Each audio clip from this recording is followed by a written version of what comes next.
Feed the water flood. It's a feed the water flood. Feed the water flood. It's a feed the water flood. Yeah, feed the water flood. It's a feed the water flood. Feed the water flood. It's a feed the water flood. Welcome to Looking Glass. Welcome to episode 2. This is your boy Black Eyes 392, aka X. Please don't judge me for my tweets. Oh, we're gonna judge you, fam. Bro, But chill on me. what? No, we're not chilling.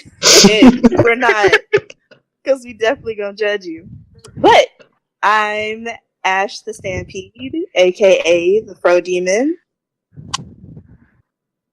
Terrence. Oh, okay. I thought you had like a little quirky something to say. Okay. I ain't quirky, nigga. Go. All right. Well, it's your boy and new T Sage, the troll everybody loves to hate. And, The carefully curated coon. yeah, the carefully curated. The diversity adjacent nigga who's really just a coon with Wi-Fi. You fucking talking about? Yeah, just a coon with some Wi-Fi and a misogynist also. So warning. So yeah, that's all I got to say. Shadow Coon _. Alright. Nothing special today. Oh, we have a special guest. Yep, I'm the special guest, Church, Coffin Board God on Twitter. Don't follow me. You'll regret it. Church is filling in for our boy Brandon, Derp Devil with 2 eyes at the end. Hope he gets well soon. He got strep. Whole ass nigga. Nigga got that. All right, let's. He You got don't need to know that. Why? Yo, bogus as fuck, bro. Please edit that out. I don't think people We want to ain't know that. editing nothing. He got the strap. All right, hold up. Okay, let's get all the shit out of the way before we get into San Diego Comic-Con, because a lot of shit has happened in the last 24 hours. All right, let's just start with this Marvel shit right quick. So, as of right now, Shuri is getting her own series. Shuri, sister of T'Challa, is getting her own series. It's due out in October. Thoughts, concerns, feelings? We'll start with you, Ash. I mean, yay. I don't really feel no type of way about it. Wow, so you hate black women. Interesting. I do. Wow, It's there's a lot of black self-hate in this group chat, in this podcast right now. I don't care. Don't at me neither. Go ahead, Terrence. Well, I mean, I just want people to buy it and hopefully the book is good because, I mean, people ask for it and she's a well-received character in the movies. They go out of their way to change her attire and her personality, it seems, to the more movie style version. So I just hope people support the book because if you ask for it, that's a whole other thing. You know they not. People love to complain, and then once they get it. Hey, I just want people have been asking for Shuri and some black girl magic. Marvel's going out of their way to make it as accurate and cool as possible. Just read it when it comes out in October. And if it's your cup of tea, talk about it, spread the word, give little girls a icon to look up to. Don't wait for Marvel to announce Black Panther 2 to get into something. Yeah. That's a good way to wrap it up. For me, it's like I'm really shocked that they're changing her up like this because, like, if you see from where she is in the current Black Panther series and you see it now, you definitely see that they're changing her to look more like her MCU counterpart. I guess to make it more accessible for casuals, which I don't mind, but since I don't really mess with Shuri like that, but it does feel weird, especially considering the current story, to where like she's ascended to a goddess. But since this isn't intended for me, I'm not the target audience. I don't really care about the book or such. But you know, I hope for the people that do want it, I hope that they enjoy it and that they support the book. And the author that's behind it, apparently she's a very acclaimed author. She has a lot of stuff in Afrofuturism, so I think she'll be pretty nice for the title. I haven't read any of her works or anything, but I think she'll be nice for it. I'm interested to see where it goes. I hope the book does well. And people getting it, so hopefully they buy it, even though probably won't happen that way. But good luck to the title, though. Go ahead, Church. Okay. Well, I'm going to pick it up, and I'm excited for it because when it comes to Marvel, especially these days, the mainline books aren't the ones that I get like the most enjoyment out of, it's always the books for characters that I don't expect to get books. You know, like for example, like Ben Reilly, or I didn't expect him to get a book again. And Shuri, I think that's a place they've been before, but this is a character that they're not restricted on. So the new writer can come in and have a lot of freedom with the character, and I think it'll be good. I just hope people at least buy the first issue, give it a chance, like they say they will, but they won't. I hope the intended crowd that the book is meant for comes out. And like you said, there is a lot of freedom here. I think a person I like that they got a person who at least has experience in doing like Afrofuturism in that genre. They at least got somebody that knows what they're doing. So there's a good possibility that this can be something really nice. So I hope it does well. Yeah, to kind of expand upon what Ken said earlier, Shuri has always been like the more spiritual side of the two between T'Challa and Shuri, because T'Challa is a fucking genius. I think he's top 5 in the Marvel intelligence meter or some shit like that. So he's always been the science side of shit. So now we have Shuri kind of, like Ken said earlier, matching her MCU counterpart, which is kind of weird. It's kind of a going back on the character because she is dead. She's pretty much a fucking goddess at this point. But I'm excited. The only thing I will say really is last year around this time last year we had 3 Black Panther books. We had Black Panther and the Crew, and we had Black Panther World of Wakanda. And before the month is over, the same month that they got announced, they got canceled by the end of the month. So I'm saying this. I hope motherfuckers support this book because we got people begging companies for diversity. We have people begging DC for diversity. We got people begging Marvel for diversity. And then when the diverse books come out, people don't fucking buy them. They weren't canceled because they were bad. Accessibility. We'll get into that later. But be able to get that shirt.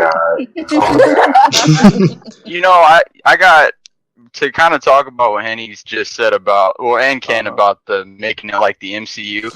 That's like part of my problem. I have a problem with that. It just feels, it feels kind of lazy. Like it does. It almost feels like the comics are just accessories now instead of what the movies draw from, and I feel like that's just a dangerous place to go for, especially because Shuri's gonna be in what, maybe 4 total films. Like you base your comic character completely on that version. I don't know. You might run out. That much of a strong I was about to say, sounds kind of limiting. Yeah, you might be limited to the things you can do, and I don't know. And like you're sacrificing your core readers for an audience that doesn't necessarily read comics. They're here for the movies, but they're not here for the comics. So you're also taking a big risk of alienating both groups. Yeah, and the actors and actresses, like a lot of the times in these films, as soon as like with how the universe has gone on for so long, they're just like they're actors and actresses. They're not as much as the characters anymore. It's like you're just watching Chris Evans on screen or Robert Downey Jr. on screen. So man, I'll say that Chris Evans more plays the character of Captain America than vice versa. He's not like Chris Pratt, who dead ass just plays himself on screen. Yeah. So it's just a dangerous line to just walk on. It's their characters are losing their spirit to me. Yeah, they're losing their originality and foundation. Because like what Henny said with Star-Lord, originally Star-Lord was a soldier. After Guardians came out in 2013, he was a jokester. Yep. He became more lighthearted. You didn't see that hard, rugged soldier that you knew from Annihilation. You just the new Petey Quill, and just like, it is what it is. Also, with Quicksilver and Scarlet Witch, their whole fucking backgrounds got changed after their appearance in Age of Ultron. Like they went from mutants to what the fuck were they after that? Enhanced individuals or some shit like that? Yeah. They got changed up after Axis, or was Axis before Age of Ultron? Companies just need to remember, people didn't get into the movie. A lot of people didn't get into the movies just on face value. A lot of people were fans of the characters before. So if you change them, it just doesn't work. Nah. If you make a book, because they're not doing an Infinity event in conjunction with the whole Infinity War thing going on right now in the MCU, and I also feel like that's dangerous, especially with them also going back into all the legacy characters, like going back to every single one of them. So They're trying to capitalize on it. Yeah, the Marvel Universe is starting to feel like a tie-in to the MCU, and I don't want it to feel like that, but that's kind of where they're going to. And like, I feel like that's gonna probably make them lose a bunch of readers. Well, yeah, because like when they change unnecessary things, like what really spun out of Scarlet Witch and Quicksilver. Oh yeah, by the way, you're not really Magneto's children. Higher evolutionary kidnapped you, messed with you, and then dumped you back. Like what really came out of switching that line? Big facts. You just changed it around for nothing, just for shock value. Nothing really satisfying came out of that. And that's really about it. Let's go ahead and move on. Marvel Knights imprint is coming back, and it is featuring, well, it's more of a 20-year anniversary commemoration of the original Marvel Knights imprint. The returning characters, or the ones leading the charge, rather, will be Iron Fist, Black Panther, Luke Cage, and Karnak. And that's kind of interesting with Karnak because the definitely really storyline going on right now. So, what do you guys feel about that? For me, I'm excited to see Karnak back because when AMAD started, Karnak was a sleeper book. It was a wonderful, just visceral street level book. Like the action in it was great. It was by Warren Ellison. Safina was the artist here. I remember when the first issue came. You had just running through guys, cracking necks, slicing bullets in half. It was a real satisfying. Cracking neck. Actually, he was going through it. I liked it. It was a really good. It was a real good, fast-paced action series. So I'm excited to see him get a solo because I wish his solo lasted longer under Warren Ellis because that book was great. Iron Fist, I'm happy to see him back. Panther's gonna be weird to do a Marvel Nice thing because when you put him, unless you do it like you do Man of Fear, so like where you strip him down to just the basics, it feels weird putting him in like in city environments. It just doesn't look like. Well, his series under Priest was part of the Marvel Knights imprint back then, and Spider-Man was also part of the Marvel Knights imprint back then. He's not a particularly gritty character per se, even though he deals with a lot of dark material. But it can work out. I think it'll work out because he's at the base. He's really just a fucking genius who can fight his ass off, you know. So he's a nice street level character. Yeah, his Deadpool was great. Yeah, you have Black Panther in the crew. Oh wait. Yeah. But yeah, I'm there because Karnak is there. Yeah, protect Karnak. That's a good thing about. That's something I have to give Marvel credit for. I mentioned it before to some people that even though these books tend to be garbage, like Marvel will give books to just random characters, like characters you never expect, and that's something I wish DC would entertain more. Just try it. Just try it. You might make some niche fan happy that they got they're doing better at that. Like they are limited series and things like that. For example, I got Domino back. Like I didn't expect to get Domino. Like solo series. Yeah, solo series by Gail Simone. Like that caught me completely off guard. Like people need to be able to feel that more. While Marvel does do that, they do have a tendency to give books to characters that don't really need a fucking book. That's the other flip side. Like, they'll just give it to anybody. Yeah, they'll give anybody something. Shatterstar coming in October. Yeah, like why?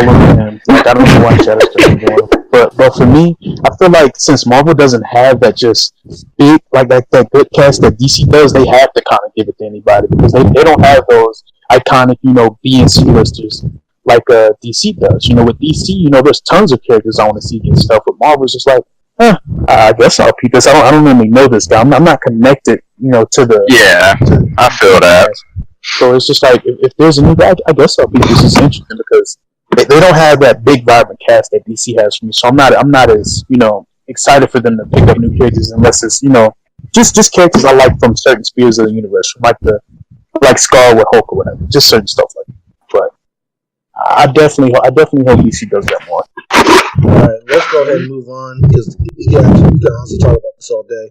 The big thing for Marvel in the last couple of days is the man who's supposed to helm the Phase 4 of the MCU, if I'm not mistaken. James Gunn has been fired from his director duties for the child and pedophilia tweets. he was tweeting the links out to the videos. It was reported. Talking about Nambla. All type of time. Yeah, that Nambla shit was disturbing. It was reported that the man had over 10,000 pedophilia tweets. And shit like that. That's insane. You know, after about 4, you have something wrong with you. Like after 4, just Yeah. get him out. Everyone's rattled off some edgy joke that was like, "Whoa, what are you doing?" But when you when you rattle off like maybe 4, 6, you have something wrong with you. Something right. Yeah, something's not right. Oh man, It's a trend. Glasses just coming out now. When they showed where he typed in the dates for it, when he was going back, I was like, He was frantic. oh, It was like, man. fucked up. Cat is in the bag. They're San Diego Comic-Con weekend.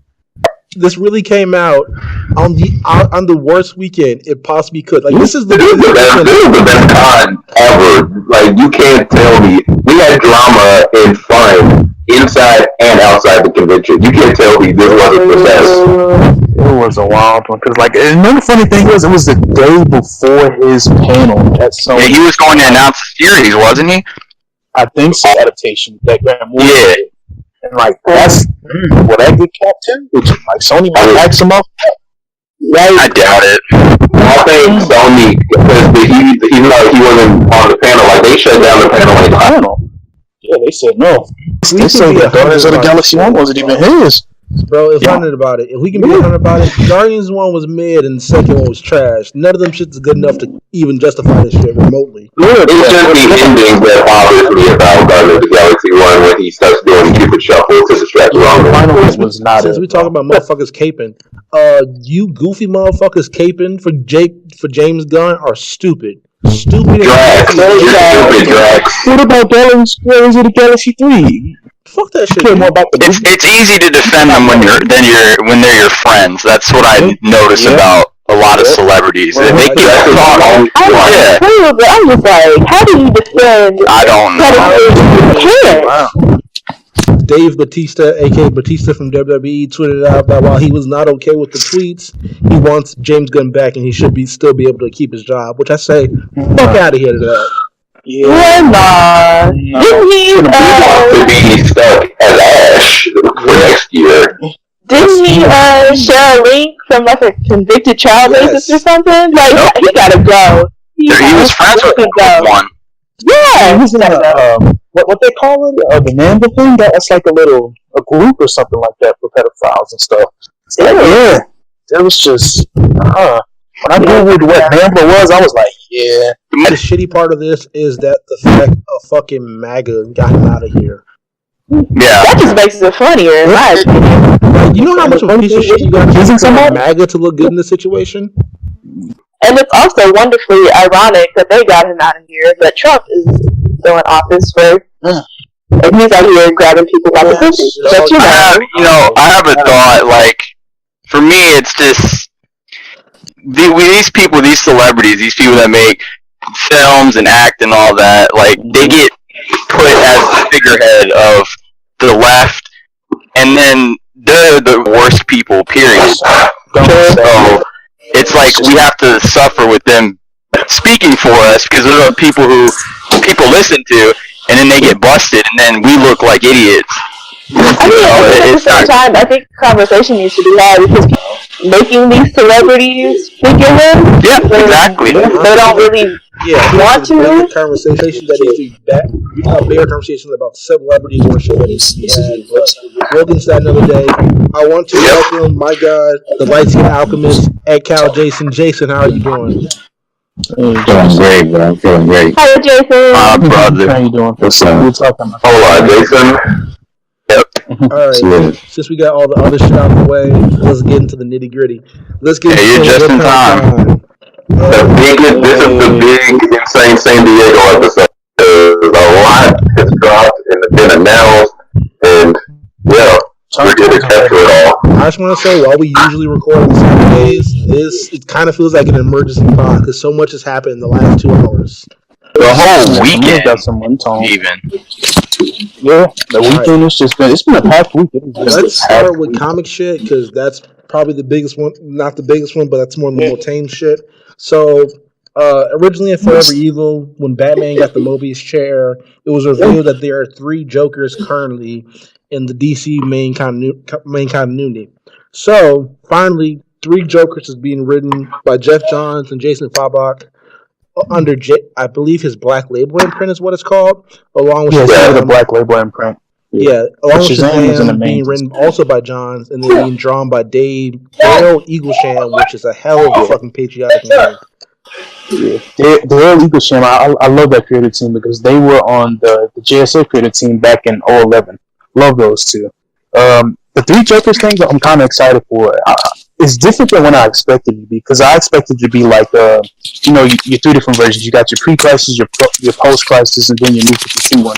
But apparently it's the 3 Jokers from 3 iconic stories. You got your classic Joker, your Joker that my Joker, my favorite Joker. Then you got Joker who shot Barbara in the back.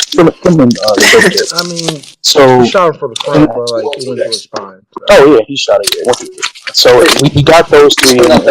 These are 3 issues that are just big issues that are in depth, and I want to see what happens. I'm kind of interested because it goes into Jason, Barbara, and Bruce. I want to see how this affects them with there being 3 Jokers. It's interesting, and I like how he said it was grounded. That it didn't have anything to do with Jokers from other dimensions, that it was like this metal business or whatever. I just want a nice guy. Shazam I'm really excited for because we haven't seen Shazam in a while. I'm surprised that the Dio kept Shazam in a locker like that. With all his fans, you think they would have at least showed him as something more outside of Darkseid War? Is that the last thing he showed up in? Darkseid War was I'm pretty sure. He showed up in, I think. Yeah, I think they would have gave him a miniseries or a solo or something. So I'm interested to see what he does. Getting back up on the coattails of his last story because I actually read the Shazam story the other day. So I'm interested to see where it goes. Anyways, yeah, I agree with Ken. I'm kind of because like when a year ago I think they were talking about Shazam being like key to the events in DC, DC right now. Yeah. So like it would have been a long with how long it's taken for it to come out. Like how important is it? Is he? I don't know. I don't know what his impact's gonna be. Hey, we finally got him back. I'm excited, and his whole family here with him. They're like a Magic Power Ranger team. So I like Shazam. I want to see what that does and the different houses of magic. So hopefully Shazam goes with the Justice League Shark and Wonder Woman and that corner. So I'm just glad Shazam is back. So the 3 Jokers thing. So with Jason going back down this dark path in his own book, like that's the beginnings of it, right? That remains to be seen. For the most part. Could be linked up to. We don't know if it lines up timeline-wise. I just think this book is gonna trigger closure. Yeah, he needs. Who would be triggered? Hey, Jason Todd fans if he gets beat again. They're just happy that he's killing again. Well, he might be killing again. We don't know if Penguin is dead yet. We know he's not dead. Come on now. He's not dead. Batman probably came in and blocked it with a gauntlet or something. All 3 Jokers Batman, and I want to see the expression on his face. Like, y'all know the meme going around now of Mickey saying "fuck" from Kingdom Hearts. Yeah. I wanted to be like that, bro. No, I get that. I want to see that too, and sure we will. But one thing I am excited about, I'm glad that Jason Fabok is getting more work because the one thing that really saved Darkseid War for me was the art because honestly, I didn't like Darkseid War, but the art was amazing. I don't see how you sideline it out like this. I'm glad that they're putting him on another project and even put him on more stuff. And I'm glad to see Dale Eaglesham back. I hope to see him do some more stuff too. Maybe come back for a JSA relaunch when they get that stuff. But I'm excited to see him back. Glad they got 2 good artists on these projects. Ken gonna push that JSA book into the death end. Oh yes. Well, the quote you did is Stargirl. All right, let's go ahead and move on to Detective Comics. Peter Tomasi and Doug Mock will now be the detective team going forward. Along with Batman is going back to his more classic costume with his trunks, which I think looks fucking stupid. Well, Peter is starting with 993, so we got a little ways before that happens. Yeah, we got about 8 issues, about 4 months. So do we talk about the leaks that coincide with this and some of the other certain things? With how, Terrence, you remember the screenshot that you had that Tomasi was coming on after 1000? And then the upcoming jail? Yes, for those that don't know, it's like a few juicy leaks for the DC universe out there. Like there's a few substantiated yet, but keep going. Yes, there's like leaks that may or may not be coming true as books and things release. So like one was about Heroes in Crisis and Wally's fate in it. So next week read Flash 51 because it's a Wally West story and that might be said. So wait, what did you say, Terrence? Why is Batman in these trunks? Crazy. Going back to the Hush fit, but I don't really care about Batman. So it's like, Batman trunks. Batman actually looks okay in trunks. Superman trunks need to be burnt. Yeah, because his trunks are dark colored, like Superman is directly contrasting. Yeah. But it doesn't, like, you can look at the fit and not be like, oh, okay, that's cool. But with Superman, it's like, trunks, like, and they make a big deal about trunks. They gave trunks away at C2E2. Like, I don't like traditional pandering. They also, they remember the fucking, I believe, DC Nation #1, where they literally, the whole Superman story was about fucking trunks. Like, yeah, it's pretty bad. There's more than this, because, yeah, I don't like pandering to tradition at all. Because honestly, I miss that sense of feel of just legacy, just that golden age feel of heroism. But I don't mind the trucks. I don't care if that one. Look fine to me. Here, dog. And then, alright, hold on. Let's get back on topic, yo. Let's get back on topic. Last thing for comics in San Diego Comic-Con, Tom King has won an Eisner for best work on Mr. Miracle, Batman, the Batman Annual, and the Batman, I believe, on the Flood special. So, congratulations to Tom King. Ken, you got some stuff to do. You've been slamming in the Batman run. Batman has been unsatisfactory. I do go with that heavily. The water was not for Batman, I'll tell you that. Nah, that not for Batman. Yeah, I'm a Flood one shot was fire. It definitely wasn't for that Batman. Of course, Mr. Miracle is amazing, but I love all of Tom King's work before Batman. Sheriff of Batman, Omega Man. His Dark Side War one shot with Hal Jordan. Batman, damn. The book just isn't good. You know, if it's quality, then I don't mind it. Also, not that I have a Batman bias. Eisner wasn't good. Black Panther: War of Wakanda also won an Eisner for Best Limited Series. That's something to put in there because a lot of people said it got canceled for not being good. And the Eisner say fucking different. So watch your fucking mouth when you talk about War of Wakanda from now on. Just because it got, canceled, like we did. Well, I don't know how they gauge. Diamond is weird. Diamond is weird. I guess it's by. I wish that they would give these series more of a chance to float instead of just doing 3 issues and then just action because it just isn't the issues. Yeah, let's go ahead and move on to the TV happenings in the DCU in the same time general. The biggest thing right now is the DC Universe app is finally launching. It'll be launching in fall, if I'm not mistaken. Yeah, September, and then the beta drops in August if you signed up. Yeah. In August. I know. The DC Universe beta, so you can see what the app will be like. The current offer right now, the special offer right now is $75 for a whole annual subscription. Plus, you get an additional 3 months for the app. So that's a good. Go sign up for that right now, guys. And speaking of content on the app, we finally got a Titans trailer. Along with everything in the trailer, there's been a big upheaval about Dick Grayson saying "fuck Batman." Ken, how do you feel about the slander, the Titans trailer, all the criticisms of it? Go ahead. Well, new Teen Titans guy. I'm a big Teen Titans guy. For me, I don't mind the trailer. I thought it was solid. And people really overreacted about the fuck Batman. And I guess they're thinking it's kind of being edgy and dark, and that's just Dick Grayson's general nature about Batman when he left him in the first place. Because he got tired of his shit. He was He was tired of Bruce, and it was hell.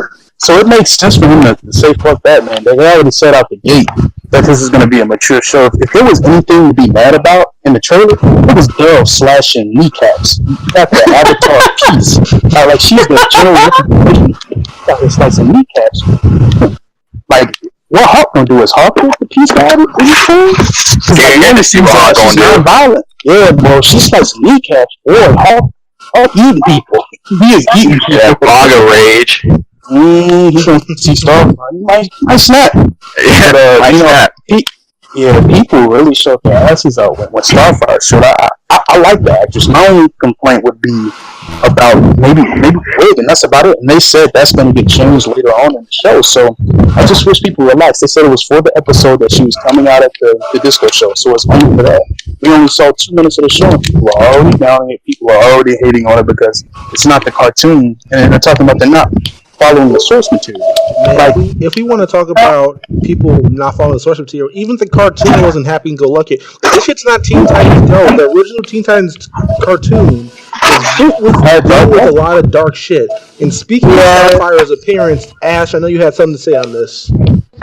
I just did not see what the uproar was about. I mean, she's an orange alien from outer space. What difference does it make that she's played by a black woman? And people were saying she should have been by okay. So then what? Like, it doesn't make a difference. Like, I hope Anna Diop, is that how you say her name? I feel sorry for you, Anna Diop. She's been getting racist comments. She has, and I hope she does an amazing job. I really hope she does. I believe she posted an Instagram post about this. I want to say in the winter, around December, about all this shit. Yeah, she clapped back. Like, girl, you better go ahead. Fuck them. I hope she does a wonderful job, and I can't wait to see her on the show. The same, because like Ken said, my only that wig is not hitting.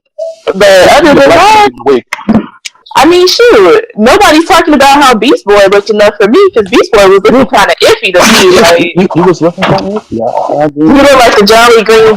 But I mean, his appearance changed throughout the season. I believe it said so. I'm not really pressed on that. I literally just want to see the Doom Patrol. That's all I want. I want my Doom Patrol. I'm really excited. Hey, I'm excited about the Doom Patrol because that's the weirdest, strangest team that ever hit, and we're getting a whole episode focused on them, and then a show. I need it. I'll say this about Doom Patrol. I'm really only excited for it because Cyborg is supposed to be part of it, and I kind of want to see who's going to play Cyborg. Big yikes. If they go with Cyborg, the first thing that I'm really scared for is the design. They're gonna have to. If they go for a design, I think they should just do the technologies inside of the skin instead of just the metal on the outside, because it's either gonna look really bad or not too good. Like if you're on a budget, then skin and like making his arm go into shifting the technology, that would be a lot better. Because if you're just like gonna go if they're gonna do this, they're gonna with that metal skin design, like damn the budget. Like they're gonna have to spend the bag on this to make it really look good, you know? Yeah, true. Because one thing I am excited for is the other additions to the cast. We're getting Donna Troy. We're getting Superboy and Lex soon, eventually. So I'm really excited to see that. And we're getting Red Hood. We're getting Jason Todd. He's showing. Okay, That's going to be interesting. I don't mind seeing something play out of that. And then we good off Jason Todd. We good. Watch your mouth. That's what's up for you. We're solid, but at any rate, is a scrub. At any rate, wow. Right, you guys, we got one of the greatest animated cartoons back. We got Young Justice back. You mean Clone Wars? You mean Clone Wars? Listen, Young Justice Season 3 trailer finally dropped. We've been waiting for this for I don't know how far. After all of the tweets about it, like Young Justice come back. This is all the Netflix episodes we rewatched. We did it. This is the fucking culmination for the Bring Back Young Justice movement. It took years to get this. And how's everybody feeling about it? I was really excited for it. This shit, it blew me away. There was a lot when I got the news, I was in class and I stood up and started yelling. I was at work, bro, and I dead ass walked off the floor to go watch that shit. Big I fat. was on PSN with Sal, and we were playing Fortnite, and I saw the news, and I was like, wait, we gotta stop, wait, before we go.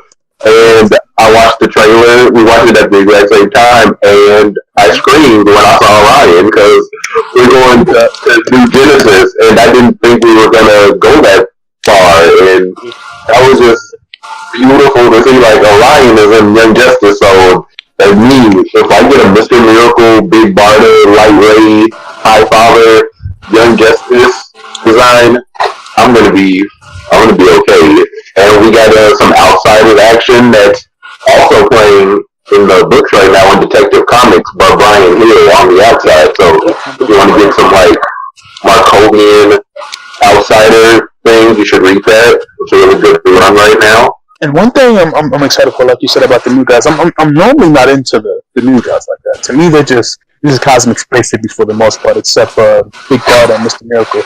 But like when I was rewatching Young Justice, I actually really liked the Forever People and the way they talked about the Source. They're really cosmic hippies, but I like the way that they presented the Source in Justice. So I'm interested to see what they look like in season 3. And we got Static back. Black Lightning, he said, fuck the ball cut and put on some real game. Gucci Man. He's looking like Gucci Man this time. You disrespectful as fuck, bro. They went full bug with Forger, which was really surprising. They went full bug with him, so I guess they're emphasizing on that. And I like the new team at the Outsiders. Seems like Breon is going to be a main focus this season. Seems like he might be the Blue Beetle with this character arc with, speaking of, those two are back. Speaking of Outsiders, there was a very slight Easter egg that some Titans fan might have picked up on. They probably didn't, though. The sister of Geoforce, the Prince of Marco, is Terra. So Terra might be a prominent part of the season, or rather the search for her. How you guys feeling about Terra being part of the Injustice? It seems like call the cops, call the police. Call the police department. That's for a reason. She's been missing for 2 years. Yeah, she's a medicated now. The whole thing is happening. It's okay. We know what's happening. Okay, he's gonna insert her into the team. On a patrol, and then I refuse to believe that they went Man, I just know there's some getting matured. I don't think they're doing it. I hope that they don't. I hope that they don't either. And I hate the plot line. To keep that for the comics. That's I get tired of seeing through this contract. Love the story. One of the greatest Titan stories of all time, but leave that for Titans. But the cast is so big to be like focusing on that humongous big cast. Like I'd rather see Static and bring in some milestone videos. Bring in Holocaust. Y'all ain't shit. So we've seen it in the comics, we've seen it in the movie, we've seen it in the Teen Titans show. Like it's been over years at this point. Yeah. I just want every 26 episodes and just focus on different members. So I don't want anybody to get shafted, and hopefully like we get more Justice League since they were off world for most of the season. I mean, now that everyone's back. I wonder if this season at all will feature Dick as Batman. Maybe we get to that point in the continuity. They're gonna focus on like him growing up. But I don't know. I'm just really happy to have it back. Young Justice is probably one of the greatest. I want to say DC cartoons of all time. Probably one of the greatest cartoons of all time. So I'm sure we'll get expectations, but I just wanted to be good. I want Jason to be in it. I feel that. Yeah, I'm just here for Wally and Artemis. Not McGon and Superboy. That joint was musty. Ooh, nah. Get out of here. Yeah, McGon was wild, bro. She was like, she was violating my boy Connor. She was violating my boy Connor. You don't want that bag. Leave that where it's at. Because he was probably one of my favorite characters in life. Yeah. That was a really good version of him. You might need to get that patch back if you're trying to go up with Darkseid, you know. Drop the boot cut jeans, for sure. I'm tired of it. Wragleys, bro. Get them out of here. Superboy and Luke Cage look at the same taste in clothing. Let's talk about it. Big bag. You just like to go casual. Star Wars Stargirl. One of the greatest. We gotta talk about Stargirl. We gotta talk about the other TV shows. Stargirl. Yeah, let's go ahead and talk about Stargirl first. Stargirl series got announced for the DC app. I want to say what, like the 5th or 6th series that's been announced. Fourth. This is probably going to be the closest thing you get to a Justice Society show. How's everybody feeling about that? Ken's a heavy Justice Society motherfucker, so go ahead and tell the people about Justice Society, Ken. One thing I was really surprised that this was announced, but it makes sense since Courtney is his baby. Because he modeled the character after his sister that died in a plane crash, I think, because I know the character means a lot for him, so I'm excited that he's exclusively producing and directing it, so I know that it'll have at least some summer supply. And he said a lot of JSA characters are showing up, so I'm really happy. I don't need a full JSA show, I would prefer a cartoon, but hey, if this is how I get him, I don't mind. And, like, I hope GT Thunder shows up, I hope some of the younger generation of characters shows up, since they're focusing to the legacy. I'm really excited about it, and can't wait. Man, I'll say this. I'm pretty fucking indifferent on Stargirl, mostly because, no disrespect, but I don't really care for the JSA. I'm probably not going to watch the show. But yeah, I'm kind of indifferent about it. That's how I feel. I just, like, because Jeff's writing it, just him, I'm going to give it a look because it'll probably be good. It's just like, I feel like we didn't need this, but at the same time, like Ken said, that's his baby, so I low-key do it. I mean, go ahead. I mean, speaking of series we don't and do need, I feel like the Red Hood episode on Titans could lead to something bigger for him. Maybe a DC series. Wow. Watch him out. Watch your tone. Watch your tone. Just relax, calm down. Y'all getting disrespectful? Let's go ahead and close out TV with one of the biggest surprises of the weekend. Star Wars: The Clone Wars is back for its reported final season. How is everybody feeling about it? I'm here for it. I'm excited. Yeah, why not? I'm excited. I'm here. Back to the 6th season. Did not think it was gonna come back. The emotions are gonna be out of this world. Like when we get to that final fight, woo.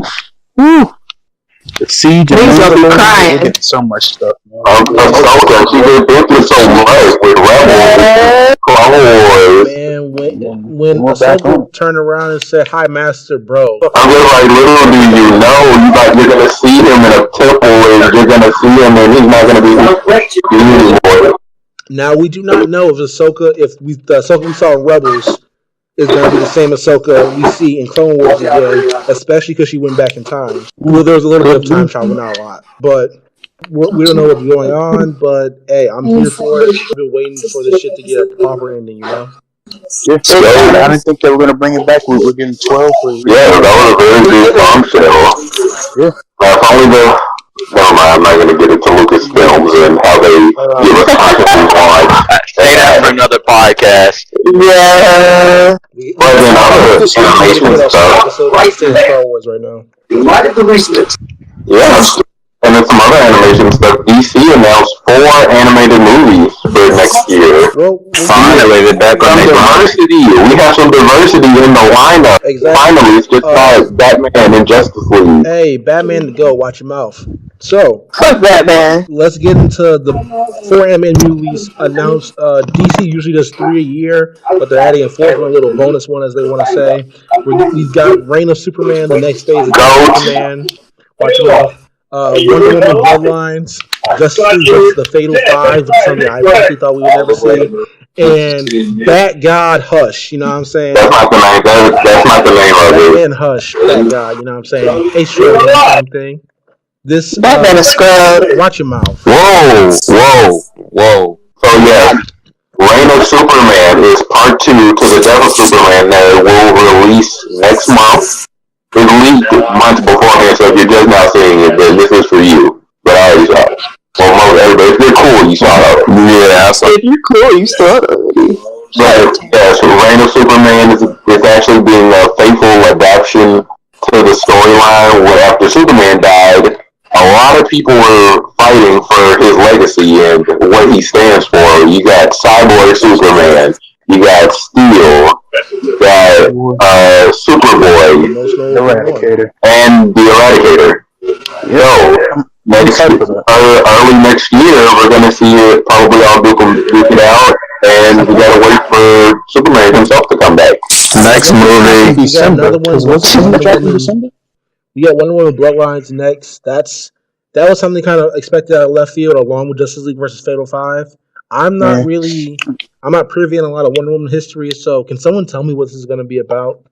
It is an original animated movie. Yeah. Bloodlines is an original movie, so it could be anything. Yes, and also, what's the Whale 5? Yeah, that should be a That's why I'm not a big fan of that. I'm tired of just the Trinity. Yeah, exactly. You give us I something feel like more than that in 07. they have the perfect opportunity to give us something different. Because Fatal 5 is a Legion villain. It's not a jail those are villain. Legion villains. But you have since the jail is more recognizable and it appeals to more audience, they're just going to put the jail instead of the actual Legion. Yeah. Instead of pushing something new into the audience, you're going to say, hey, well, who knows? This possibly could be like a secret Legion movie. Probably would, but I want the name. Even if it was Superman, because Superman did have a whole era with the Legion, so even if it's that, I'm fine. Yeah. It's just that I wish that, I want the people to know that this is the Legion, or even if they don't know, this will be an introduction, and, give people a chance. If you want people to know, more about your stuff, you got to put them onto it. You can't just slap JL on there and then insert your characters in and hope they like it. Yeah, exactly. I realize that Just League is a way safer bet than the Legion. Only because the last time Legion were technically relevant was when they had a cartoon to the casual audience. They had that cartoon, Into the Future. That was another Justice League. Justice League Into the Future with the Legion. They had Karate Kid. A couple other Legion characters. They had a movie with them. But everything's gonna be a danger if you go out your boundaries. It's bound to happen. But let's think about it. We know that the DCAU has a reputation of making good animated movies. People are gonna watch regardless. They're gonna watch. It's not like they aren't gonna watch. Oh, Legion? I don't care about this. They're gonna peep regardless. There's gonna be an audience there if it's good. I feel like they just keep working on that though. We are getting stuff from Doom Patrol and Stargirl and stuff on the server. It's only a matter of time before they take more risks. Yeah, we got Doom Patrol coming, we got Swamp Thing coming, we have Stargirl coming, we got a fucking new Wonder Woman movie, the first Wonder Woman animated movie since the one in 2009. So DC, with their animated movies, you have a point, but in general, DC's pushing unknown things a lot. So I feel like this is Justice League Dark. I need it. Yeah. And the biggest one by far, Batman Hush, is finally coming. One of the most famous Batman storylines, kind of modern classic. Also one of the most overrated. We're going to talk about Batman Hush. Let's talk about how does it fit into the theme of the DCAU. If they're still going with this new 52 aesthetic, do we really want to see Hush in it? Because let's be honest, a Batman movie hasn't slapped since Under the Red Hood. You are wild. You are wild. Let's keep it above. Low key. That has not slapped. Low key. As a Batman movie, y'all are so fucking disrespectful. Hey man, just No. Actually, that Lego Batman movie was slapping. Big facts, that's true. Y'all niggas. I'm just being honest. The Killing Joke was Bonds. Yeah, it was trash. Y'all shouldn't even claim that movie to begin with. Sure is. Man, Harley Quinn. Yuck. Batman got some Like ever since the new 52 DCA started, Batman movies ain't been hitting like that. No, we can't blame it on that because Nightwing and him. What? Type thing. No. We're talking about them too. Those are ass. But Yeah, it doesn't matter. Those are ass. Batman, Bad Blood. Yuck. Garbage. Nasty. Stinks. Alright. Trash. Alright, you niggas. Like, just keep it in the back, man. What I will say, year one came out after. Year one came after Red Hood? Year one was also The Dark Knight Returns Part 1 and Part 2. Big Heat. Assault on Arkham, Fire. No, that came out after. Fire is Son of Batman, good. Y'all niggas. No, See, like I said, every new 52 DC movie. Batman. He's is trash if it's Batman related. I didn't say that. Batman versus Robin was bad. I'll give you that shit. That was disrespectful to the Court of Owl storyline. But I'm not going to say every Batman movie since like what 2009 or some shit has been bad. Y'all niggas wildin'. No, I didn't say since 2009. You said since 2010 with Under the Red Hood. You are wildin'. Okay, so we got like 2 movies. Yeah, out of them. That's joint. Because I count The Dark Knight Returns as 1, and then Batman Year 1 that's is 2 movies, bro. That's cheating. I said what? Bro, you buy it right now. It's in the same DVD. What you mean? Yeah, it is. You got 1 and 2. You got the fucking Lego Batman movie. You got Assault on Arkham. You got. That's not by DC though. That's my Lego. Come on, about the DCAU movies. We're talking about the universe. You said animated movies since Under the Red Hood. That counts. You're trying to bring out Eddie Factor. But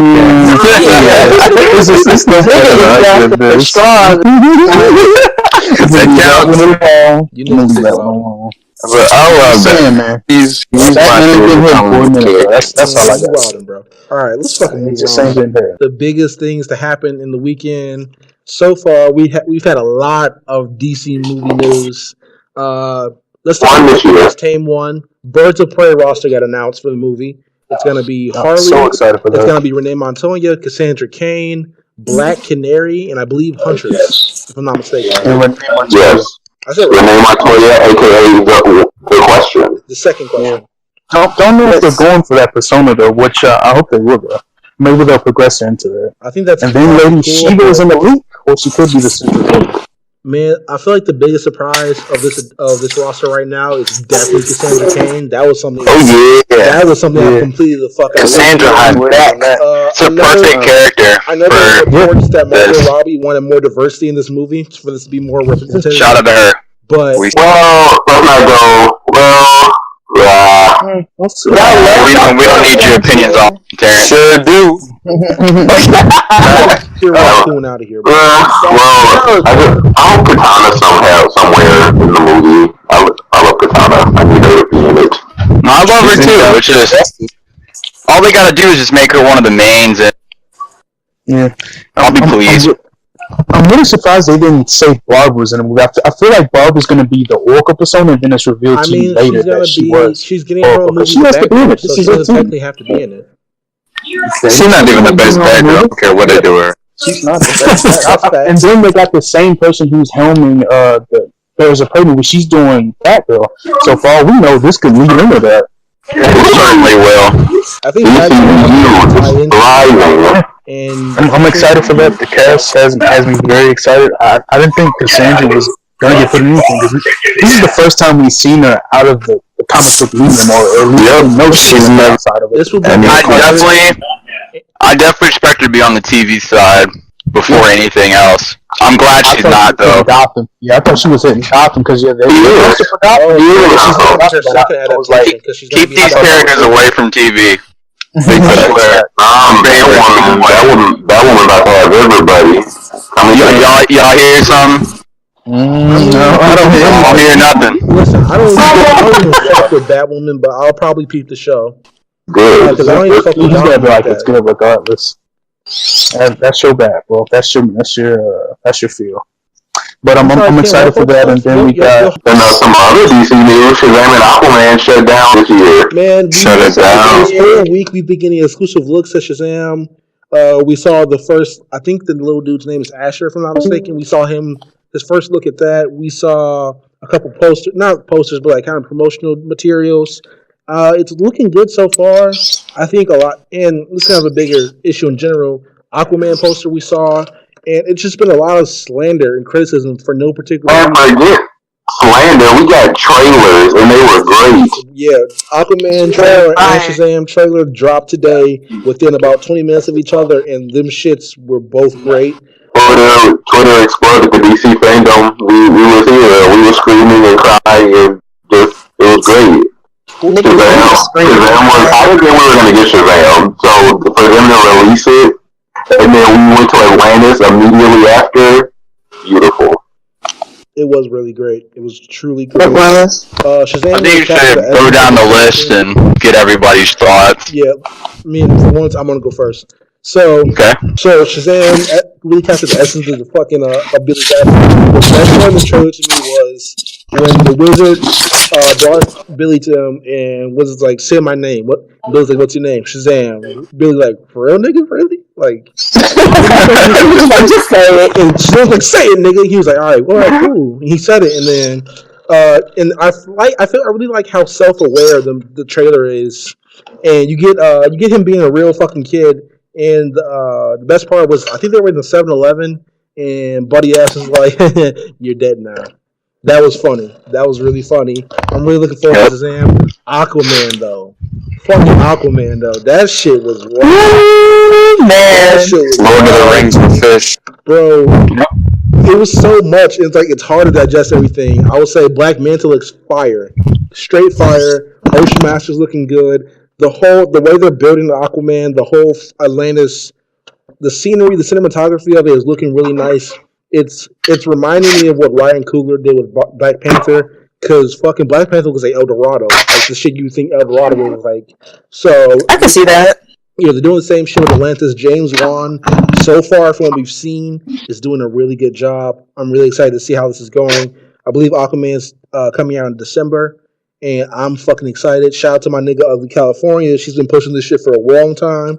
She had a hot take a while ago saying Aquaman was going to be better than Black Panther, and if the same quality of the trailer is the same quality of the movie, she might be right. Let's go ahead. It was always going to be better. Let's not go that far. Let's go ahead. I was about to say, T'Challa who?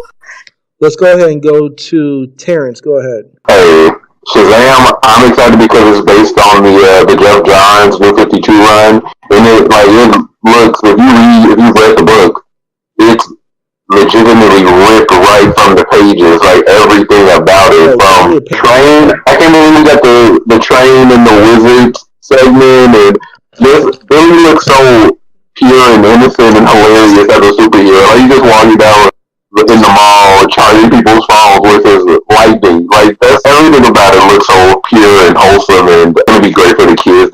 All of our like younger siblings or family members are gonna be yelling Shazam, trying to turn into a superhero in April. And Aquaman, I gotta watch the trailer a few more 100 times, but I can't wait. So yeah, and Black Manta's gonna get that call from Lex Luthor at the end of the movie for that Legion of Doom movie that hopefully we're gonna get soon. I can feel it. But yeah, we're all going underwater at the end of the year alongside Bumblebee and Miles going into the Spider-Verse. So 2018, the end of the year, is stacked with movies. It is. I'm excited. Okay, so who next? Go ahead. Let's go with Ash. Okay. Oh, okay. That not Spider-Man, but that Aquaman trailer, I'm not gonna lie, my dick was hard the whole time. Whoa, alright. Mine too. The whole time. I'm here for all of it. Black Manta looked fire. Everything just looked beautiful. What else? Shazam. I really don't understand why people keep talking about his suit. Oh, like his suit looks amazing. Like what is what is there to criticize about it? Ash, I'll get in right quick because I got a perfect tweet to say something about this. Go ahead. So there was a tweet by a nigga named Sean the Terrible, all one word, and it was verbatim. Yeah, I'm adding niggas on the fucking pod. What you talking about? So this nigga said that he read the comic before and he liked the suit, and it's the exact same suit. Dead ass a fucking copy and paste in real life, and this motherfucker said he don't like the suit just because it's in the DC universe, DC movie universe, and that's some hoe ass nigga shit, bro. It is. That's some hoe ass nigga shit. You dead ass don't like it because you think it's cool to hate on DC. Big facts, but it still looked good regardless. That Godzilla trailer. Are we talking about that right now? Not yet. We'll get to that next. Oh, my bad. Sorry. No, I'm good. All right, go ahead. Let's go with Jason. I liked both of them a lot, honestly. I'm a big James Wan fan. It's cool to see a lot of indie directors start to branch out, especially from like the genres. He usually makes horror, does all the Conjuring movies. True. Insidious and all of that. And he's really branched. I hate Fast and Furious movies. We did Fast 7. We did like you said, the Star Trek movie. He's doing good. I'm just excited to see what he's gonna give me with Aquaman. Go ahead, Church. Alright, so Shazam. Cause like I'm a big Stranger Things fan, so whenever I see anything that's sort of catered to that like kid adventure type thing, I'm always in for it. And you know, all the hype leading up to it, the cast has been great, and the trailer is exactly what I expected from it. And it just looks fun. It looks like a good change up from like Aquaman, like, you know, a few months after. So yeah, I'm definitely hype about that.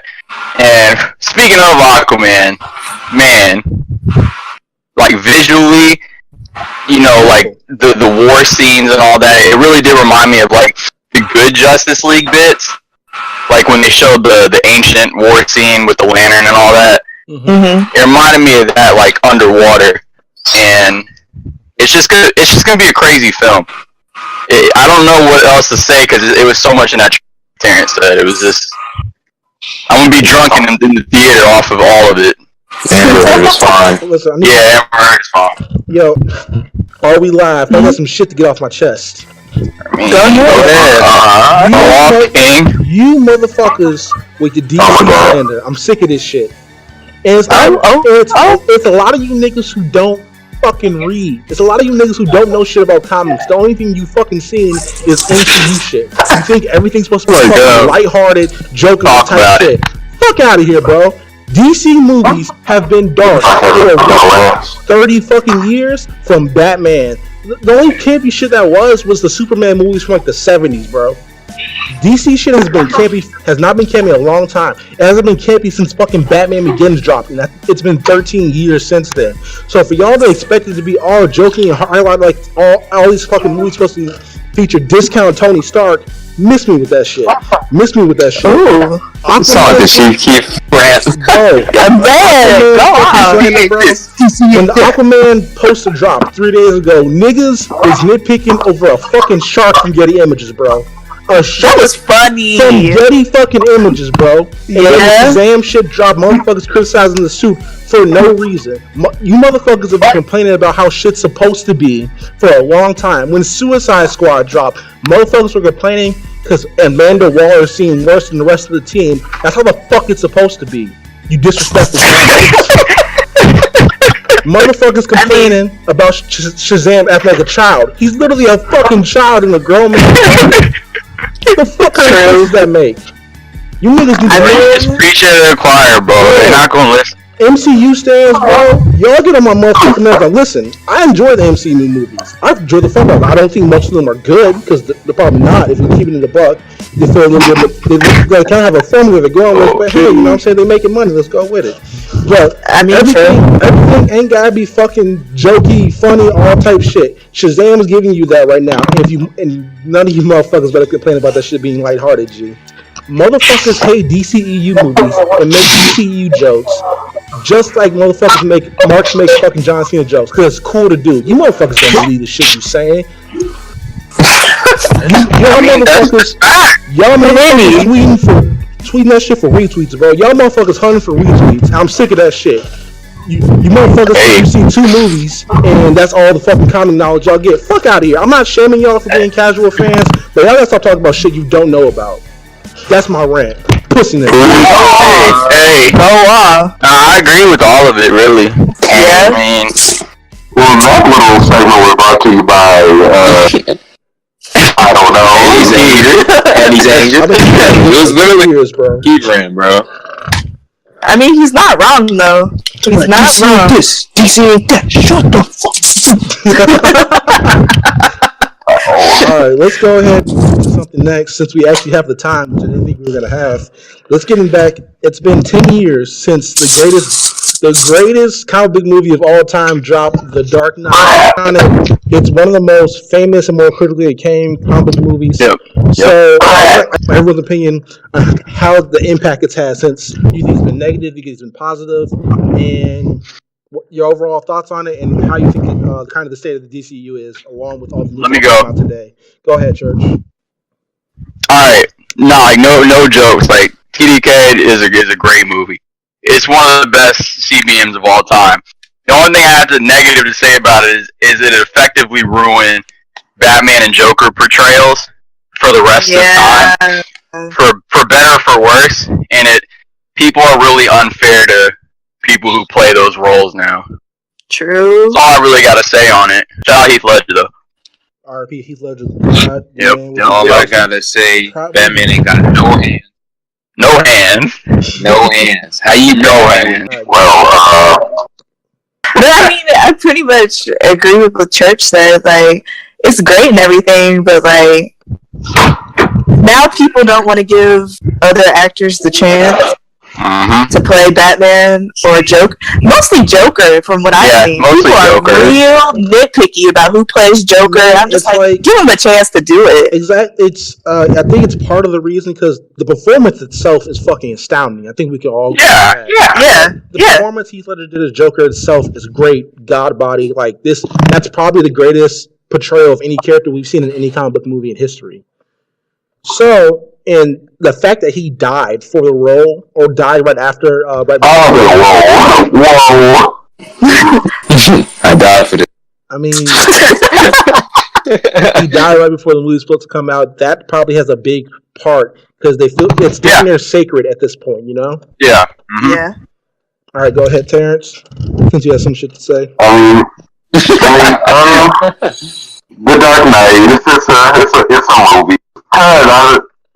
Like, it's so because it's not a comic book movie. It's not a comic book movie. It's a great film, but to me, it's just like it's Gotham Central. You know what I mean?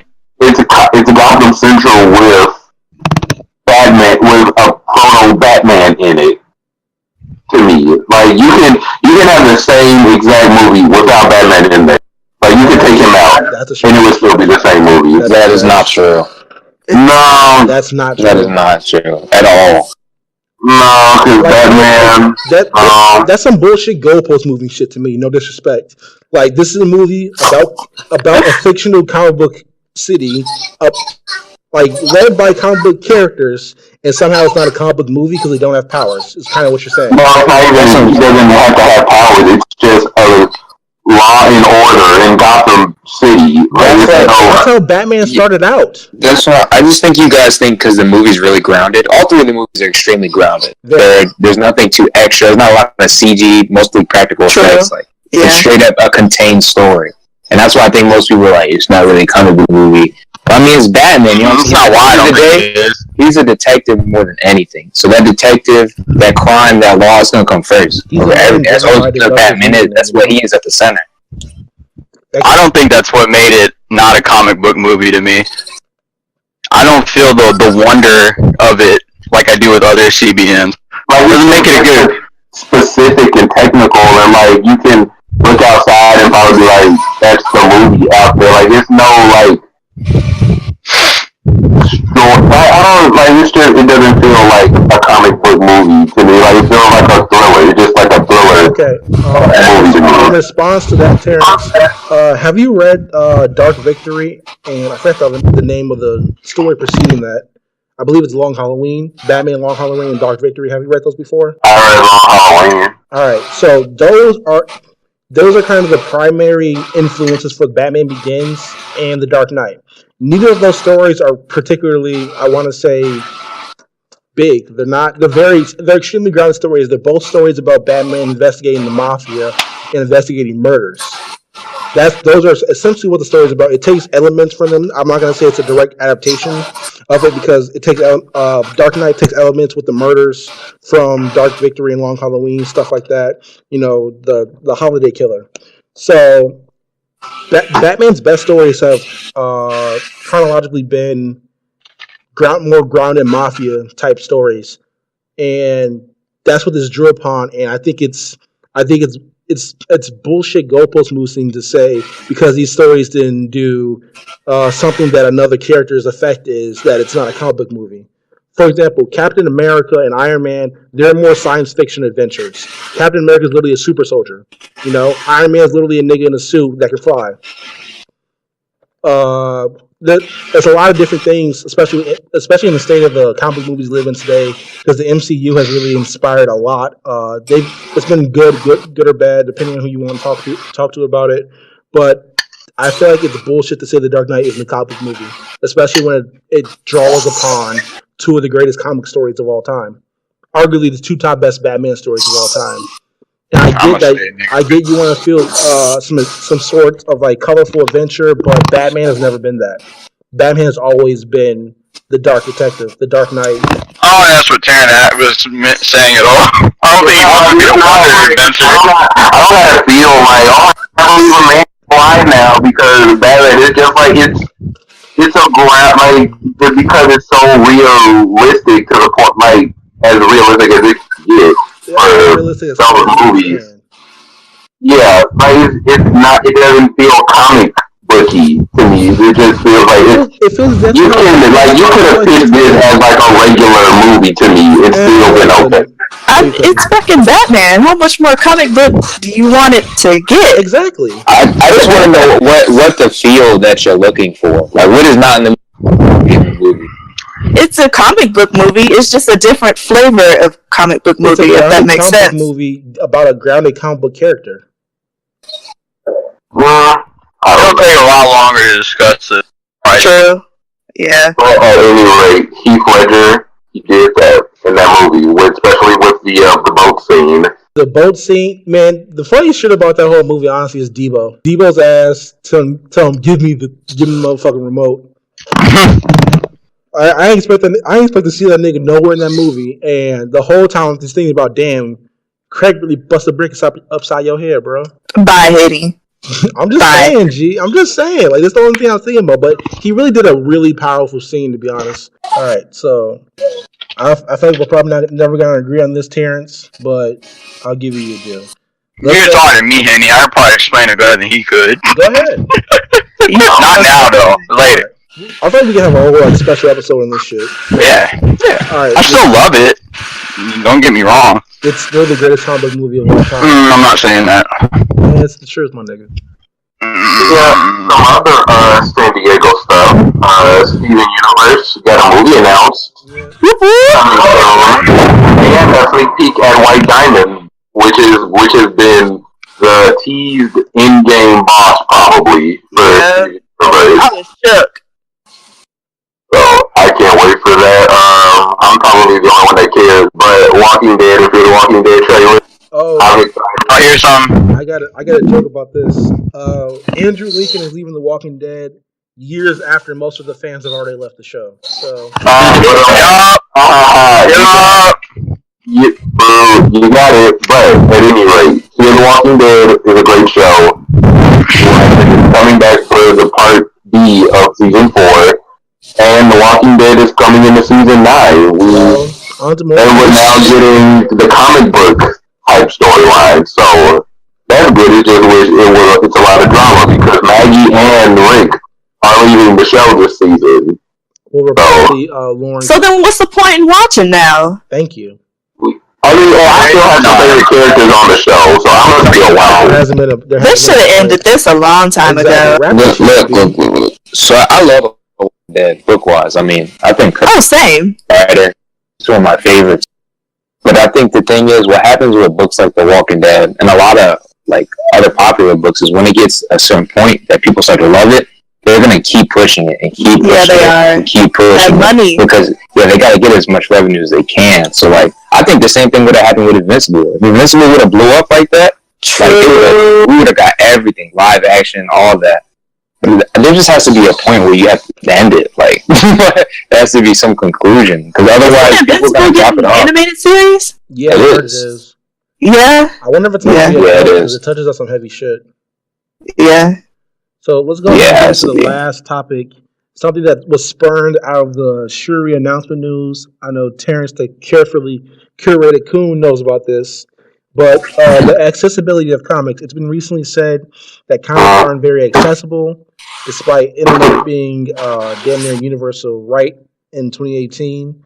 So I'm going to start on this. I think comics... I was about to say, can I go first? Oh, go ahead, actually. Okay. Yeah, go ahead. This might take a while, but my whole issue with this was that people kept shifting the definition of accessibility. Now, initially reading tweets, I guess, my thing was, the people that are asking for these diverse comic books, they know that they're out there, they know they exist, so why don't you just go read them? And people were talking about accessibility, and then people were saying, well, the internet, library, comic book shops, Comixology, da-da-da-da-da, and then people kept bringing up, like, oh, well, like, what is the little girl in the hood? Well, you weren't talking about that. Like, people were saying, like, if they're there, then, does that make sense? Yeah. Like, am I making sense? Like, if you're aware... Go ahead, actually, first. You go first. But I was just like, let's keep the conversation, on topic. If we're talking about being able to afford these things, that's a different, type of discussion. Or like children, that's a whole different can of worms. You know what I'm saying? So I wasn't feeling that at all. And then people just kept moving the goalposts, the whole conversation. And I was just like, y'all don't even know what y'all are talking about. Y'all are just on here mad, just to be mad. Mm-hmm. If I can go next, actually, this is a bigger discussion to have, but there's multiple avenues to get into comics. Like multiple. You don't have to go to a comic shop to get into comics. There's the DC app. There's the Marvel app. There's Marvel Unlimited. There's the DC Universe app that's now coming out. There's Comixology. All these shits are apps on your phone you can easily download. Now, whether you want to get into whether things people can't afford, that's a different conversation. But there's ways to read comics for free, technically illegal, which Looking Glass supports the official release of comics. But listen, there's multiple avenues to get into comics. It's not hard to get into comics. Now you want to say, little girl in the hood, listen, you motherfuckers gotta stop acting like the hood is just like the fucking Sahara Desert, bro. That too. Like, listen, I understand what y'all trying to say, but most of the motherfuckers saying this did not grow up in the hood, if you want to keep it a buck. Honestly, I find it kind of insulting. I've never lived in the hood or anything like that, but I kind of find it kind of insulting that people keep talking about the hood, like people from the hood just can't do shit, or they're not smart enough to figure these things out. The motherfuckers saying people in the hood can't access this, people in the hood can't access it, the same motherfuckers who was fetishizing hood niggas 2 months ago. Big facts. But I mean, here's my thing. The way that the premise that people are like arguing about on Twitter is that like people can't access this, people can't access that. Well, we're not really talking about those people. If you were living in a community, you can't afford comics, I'm not going to press you. It's like, everybody's been in that situation, myself too. Sure. But I'm talking about you, the person that's complaining about the books, talking about the current state of them, and you're not supporting. You going out your way not to buy nothing, but you're the first one to say something and complain. Like, I don't, listen, if there's a hood girl, there's someone that's living in the hood and can't afford them, I'm not going to press them about any of that. Like, that's just life, honestly. But when you complain and you try to complain about writers, you try to complain about all this different stuff, and then you're not buying the books to begin with, your opinion is not valid. You're not concerned. Right. Yeah, and that's what I was trying to say. Like, they know that they're there, but want to get on there and complain and talk about accessibility. I'm just like, shut up. Shut up. Yeah, to my point earlier about Black Panther comics, last year around, I want to say earlier in 2017, we had 3 Black Panther books. We had Black Panther, we had Black Panther, War of Wakanda, now an Eisner winner, and we had Black Panther and the Crew. 2 of them shits didn't make it out of the month. Like, they were still, I think they both got 4 issues, or 4, one was 6 and one was 4. Either way, neither of the motherfuckers made it out the month they were announced before they got canceled. And it wasn't because the books weren't good, as evidenced by War of Wakanda winning an Eisner. It was because motherfuckers didn't read. It's the same people who, remember when America had the Beyonce cover? So many people ordered that book, and so many people didn't show up to get the book. This is a bigger conversation about people who are demanding diversity in this particular medium and not fucking contributing to the medium. True. Now there's hella black characters, there's hella characters of color to get into, and if you can't find it in your soul to spend the $3 or $4 to get into this fucking book, that's more on you.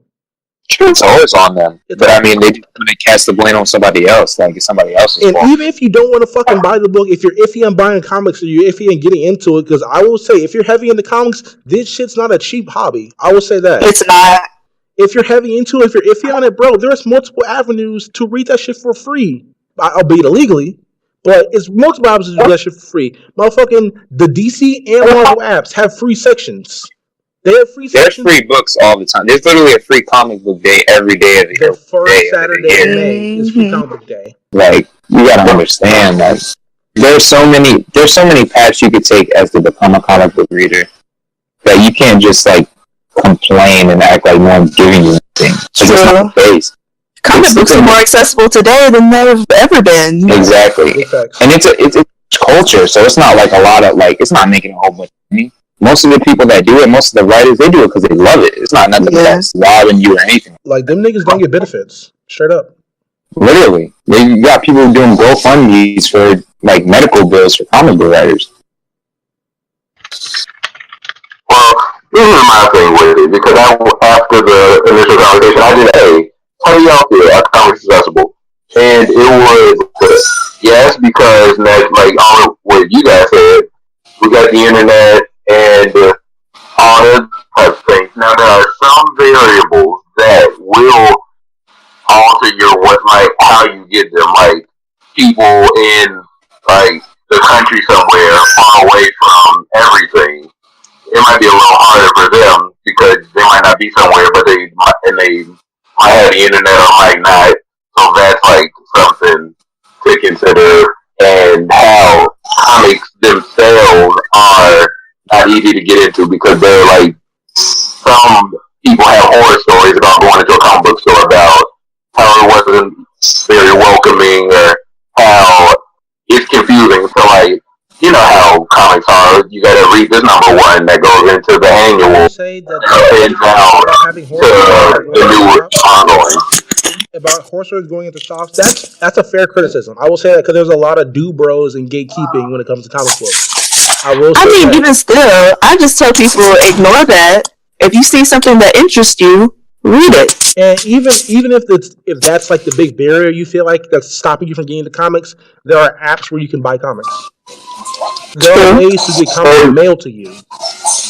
Phantom provides that service. I believe Midtown from New York provides that service. There's ways to get pull lists mailed to you. There are ways to get comics digitally. You don't have to. But people might not have like that steady hand to say, oh, if you want to get into blah blah blah, then you should start here. I know with me, I try to go with my friends who's trying to find something, so I could be like, hey, you should try this, and this if you're into Flash or you're into Superman. So like, it just depends because people don't have the comic book friend to go into the store. Like with all my people, I'm the comic book guy. Like, hey, I know you saw Shazam and Aquaman today. Like, yeah, like they know that's what I'm into. So like, everybody don't have that person to go in the store with them or like to say, oh yeah, you should look at this section because this is Image, and hey, you don't need to read 7,000 books in order to get it. Yeah, that's a really good thing you do, Terrence. A lot of people don't have that friend. A lot of people don't have friends that are into comics. They feel kind of weird. I know when I was getting into comics, I deadass learned through Wikipedia. Like I was the nigga on the wiki pages reading. Wikipage sage. I was that nigga. That's how I got into comics. It took I want to say a year and a half for me to be like, hey, Dad, you're taking to the comic store. And he was like, yeah, sure. Like, it does take a long time. I will say that. If you, especially with Big Two, that's why a majority of my recommendations are like independent stuff, like because it contains stories where like start to finish. Yeah. Matter of fact, more recently, my cousin at _Big Tim _ shout out to that nigga. That's my buddy. He just got into comics more heavy. He's starting to read the Christopher Peace Black Panther run. He's starting to read older Batman runs. He's starting to read Hulk runs, stuff like that. It's easier when you have friends who are in comics, but it's not impossible to do it by yourself. You know, there's multiple avenues to get into if you're feeling iffy about going to the shop, if you're feeling iffy about buying the book. And to say people in the hood, like, people, motherfuckers have internet everywhere, bro. Everywhere. Well, different. Let's not assume that because people's situations That's might fair. be different. That's fair. Ours. I will give you that. That is fair. But there's avenues to do this, and to say that people from this particular demographic can't do it it's I would say it's harder for people in the hood to get into comics physically because comic shops are becoming a little bit more sparse. But I will not say it's impossible, especially when Google exists. True. Like, for example, I got into Winter Soldier, I want to say last week. His time as Captain America, I really don't fuck with Steve Rogers, mostly. So I got into Bucky Barnes. I didn't know anybody besides our nigga Brandon, but the nigga doesn't text back sometimes.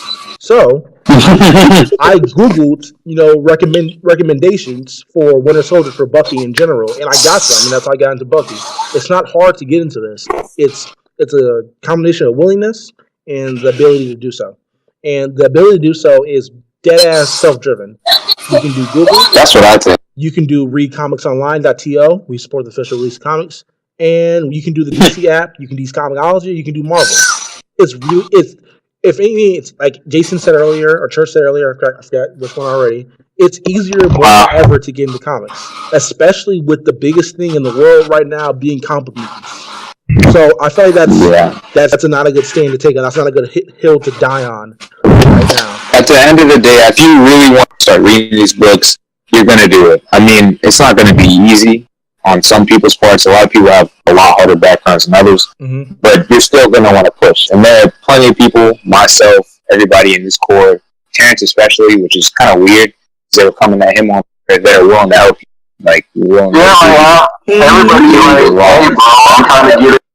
Man, every time something drops, I will say this: Terrence is a king troll. That nigga's honestly the greatest troll I've ever seen in my life, besides Donald Trump. And Boy, shut up. I'm saying, bro, I'm not lying. I will say this: every time a fucking trailer drops, every time some artwork comes out, Terrence's niggas saying, "Hey, if you like this, maybe you'll like the series about this or that inspired this." He does this very frequently. And to die, if you go and say, "Oh, gee, man, all these superheroes, we need some people like us." Well, if you start at the ground floor, the comic books, we can get a Blue Marvel movie. We can get a Black Panther franchise. We can get Luke Cage and whoever else that you may like, and we can get a Black Superman on the screen. But you don't have that. I need Val. Don't give them no ideas. I need Earth 2 Val to be on my screen. I need it. I got some thoughts on accessibility because I've only been in the comic years. I like superheroes my whole life, but I only got into comics 2 years ago because of the movies. Like, I've watched enough, so I'm like, all right, I should probably start reading the source material. Because I got tired of waiting for films to come out to figure out what could happen. So I'm like, alright, enough is enough. And all it took me doing was either asking Terrence when I first met him to recommend me some stuff, or just Googling, or just going down to my store, or honestly, like you all said, it's really easy to read comics these days. Like, it really is. I know there's like resources people don't have, but if you're on Twitter complaining about it, you can read it. If you have time to argue with Terrence about dumb stuff, you can go read comics. To go look something up. Exactly. Yeah. If you got the gall to call this nigga a curated coon, you can definitely find a comic, bro. People who don't have the internet in the hood, quote unquote, they're not worried about comic books. Big fact. They're not worried about CBMs at all. Also, bro, that's the thing that got me, bro. I want to say one more thing. I was going to tell you, less than 33% of black people live in the hood, bro. Bro, all niggas do not live in the hood. Bro, listen. Suburban motherfucker. Let Jason go. Go ahead. Go ahead, Jason. This is coming from someone who was like really super lower income community, terrible hood. Like, we as black people tend to like try to argue like who had the hardest. Like, it doesn't matter what. Man, like a couple of weeks ago, something came on the timeline, and niggas were literally arguing about whose life was harder. I think it was like that's all the time. I want to say that is all the time. Cartoon or some shit like that. Like, I think it might have been. it was what was it? It was Toys R Us closing, and people were like, yes, yeah. I was like, how in the world? How you gatekeep poverty? Living a hard life. Like, what? That's what I'm saying. Yeah, like talking about comic books and people going into it. Yeah. It's crazy. Like, it's really insane that people like just try to bring that up. Like, okay, we get it. Like, if you can't afford it, just get out of the conversation. We're not talking. We are not wealth shaming because you can't afford comics, bro. That is not. Yeah, you can't. If you can't afford comics and you're not on Twitter talking about it, you're not worried about it. You don't care about black comics. Yeah, you have other priorities to be worried about. That is true. That is true. That's what I'm saying. Like, you're not in this time. So why are you so pressed? Like for me, accessibility is as much as you try, because when you have Google at your fingertips, like Jason said, you can go to Reddit and find 80,000 damn reading guides to see what for a character is. And the thing about it's not like Comics are trying, because they're actually trying now. They're actually putting in effort. Like Diamond isn't stopping them like there was before. They're putting in comics at Walmart, like the 100-page giant. Yeah. You have the digital thing, the digital first thing, where they're going digital and then putting out the trades first. Man, people who don't like the single issues. Offering comics, bro. Yeah. They're putting up spinner racks now. Walmart has comics now, and up-to-date ones. Like they had Secret Empire at my Walmart. If you can't afford them, then you're not in this conversation. That's just how. That's what I'm saying. That's what's crazy. It's because people want to bring up like, oh, so right now they can't get it. We're not talking about them. We're talking about you. Not talking about literally. We are talking about you. If you're in this conversation, you obviously can afford something. Exactly. And if you don't like singles, trades are out. Omnibus are out. There are things out there if you want to get this shit in bulk. I don't like singles. I don't like paying $3.99 for one piece of shit. So you know what I do? I go and get those hard copy trades. I get those big ass books. I put up on my shelf. Yeah. And I got everything. I got everything I need in one little piece of book. That's all I need. Yeah, they got them at libraries and Barnes and Nobles. Like, yeah, they do. Go to libraries if you. That's where I get some have the money. You can go there. You can go there and sample. You can go there and sample trades at your library. Go and check out these stories. If you don't have the money in your pocket, there's more than one way you can go to consume comics. Shit, you got Amazon. Like, we have Amazon. Online sales. Comixology regularly has trades for 99 cents, bro. Regularly. Yeah, the Marvel sale, 99. The Marvel sale, and Marvel tried to stop them because I don't think they were aware of that was happening. But damn, because they tried to put it those, but that was a gold mine week. Like it was a few weeks up to date books. Like for 99 cents. For 99 cents, big trades like epic collections. I got all the Secret Empire. Like I got all of it, all the time. I got all my Peter David Hulk. I got all of that. I don't know if you want to advertise you getting Secret Empire. Yeah, that's so that's 99 cents too much. I'm gonna put that at. I'll just knock that on the street instead. Get more value out of that. Anyway, I got Nick Fury for 99 cents. It's not about what you got for 99 cents. No, I'm saying like we got up to date books for it was up to date books for 99 cents. So that we could be in the conversation. They even shove comics inside cereal boxes, bro. Yeah, they used to do that. The Justice League Junks used to serve them. Yeah, they used to put comics in that. It's not like they're trying. Comics are accessible. You're just not trying. You're just not trying. You're not trying.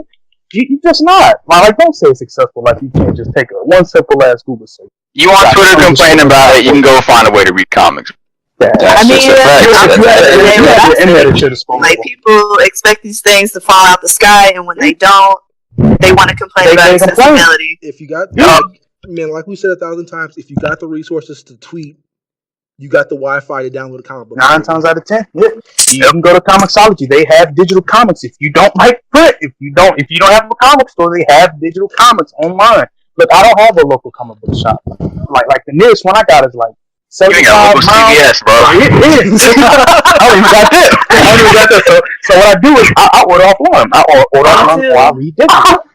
Like you can get your local comic book shop the mail order subscription. You can get them to ship this shit in the mail if you really want to get into it. There's multiple ways do this shit. Yep, and if you got, instead of spending your time typing out calling Terrence a carefully curated coon and a misogynist, you could be hitting up sites. Exactly. There's out. Word characters, you know, motherfuckers use it to call a nigga a cool. You use to type in a Google search. To be typing in a Google search. Do I want to read? Ken kind of came in and wrapped everything up with a perfect bow. That's what I was saying. And we're gonna end it there. Everybody, go ahead and get your plugs in. I'm gonna start out. This is Black Eyes 392, aka X. Don't judge me for my tweets. Thank you for being a part of Looking Glass this week. Go ahead, Church. Don't follow me. I'm ugly. I'm done. Just get out of here, bro. I love this man, Church. I ain't got nothing to plug. Go ahead. Don't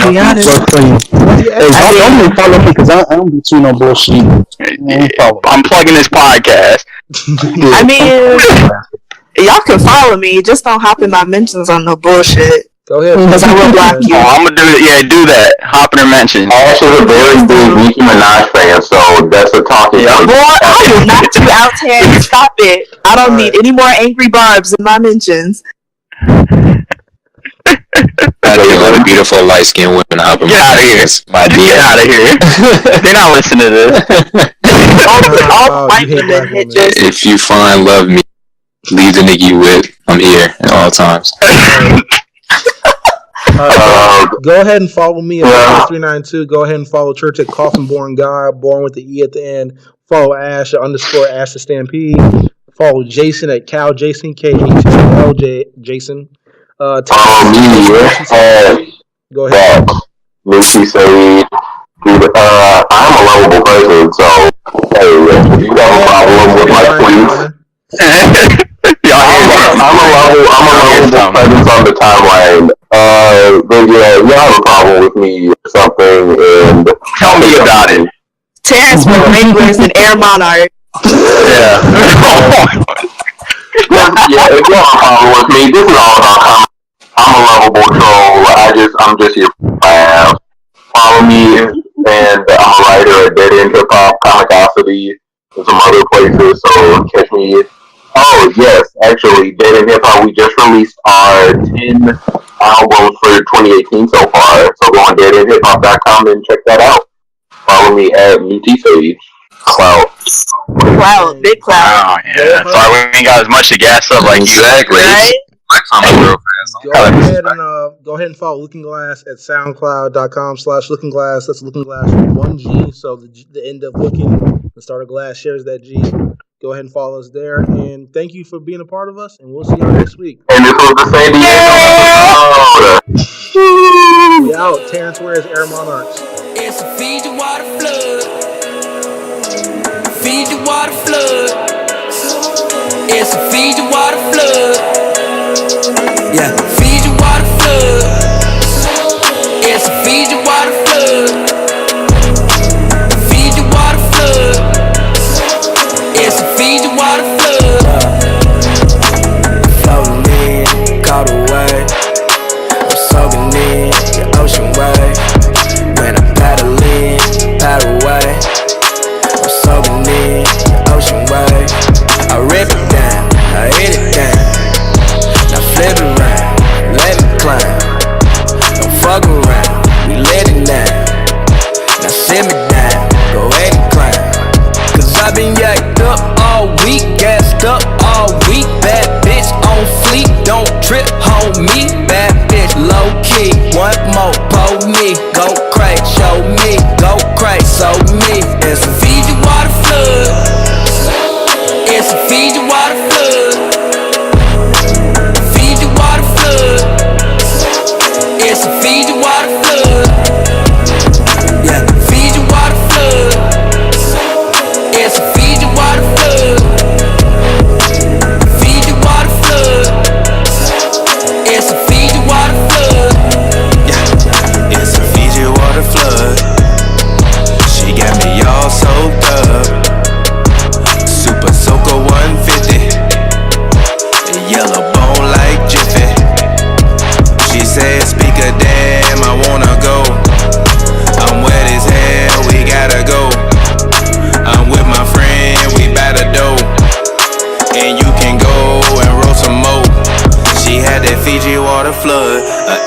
like Janet. She told me that she loved me and she told me she spoke Spanish. I said, "Ma señorita, it's very nice to meet ya.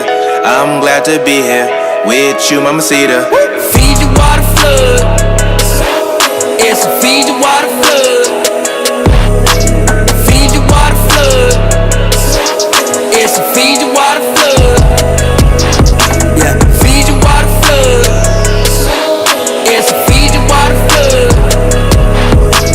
Fiji water flood. It's a Fiji water flood. Fiji water flood. It's a Fiji water flood. Fiji water flood. It's a Fiji water flood. Yeah, Fiji water flood. It's a Fiji water flood. Fiji water flood. It's a Fiji water flood. Just can't get enough. Fiji water flood. You got that Fiji water flood. You got me all soaked up. You got that Fiji water flood. Fiji water flood. You got me all soaked up. You got that Fiji water flood. And I just can't get enough.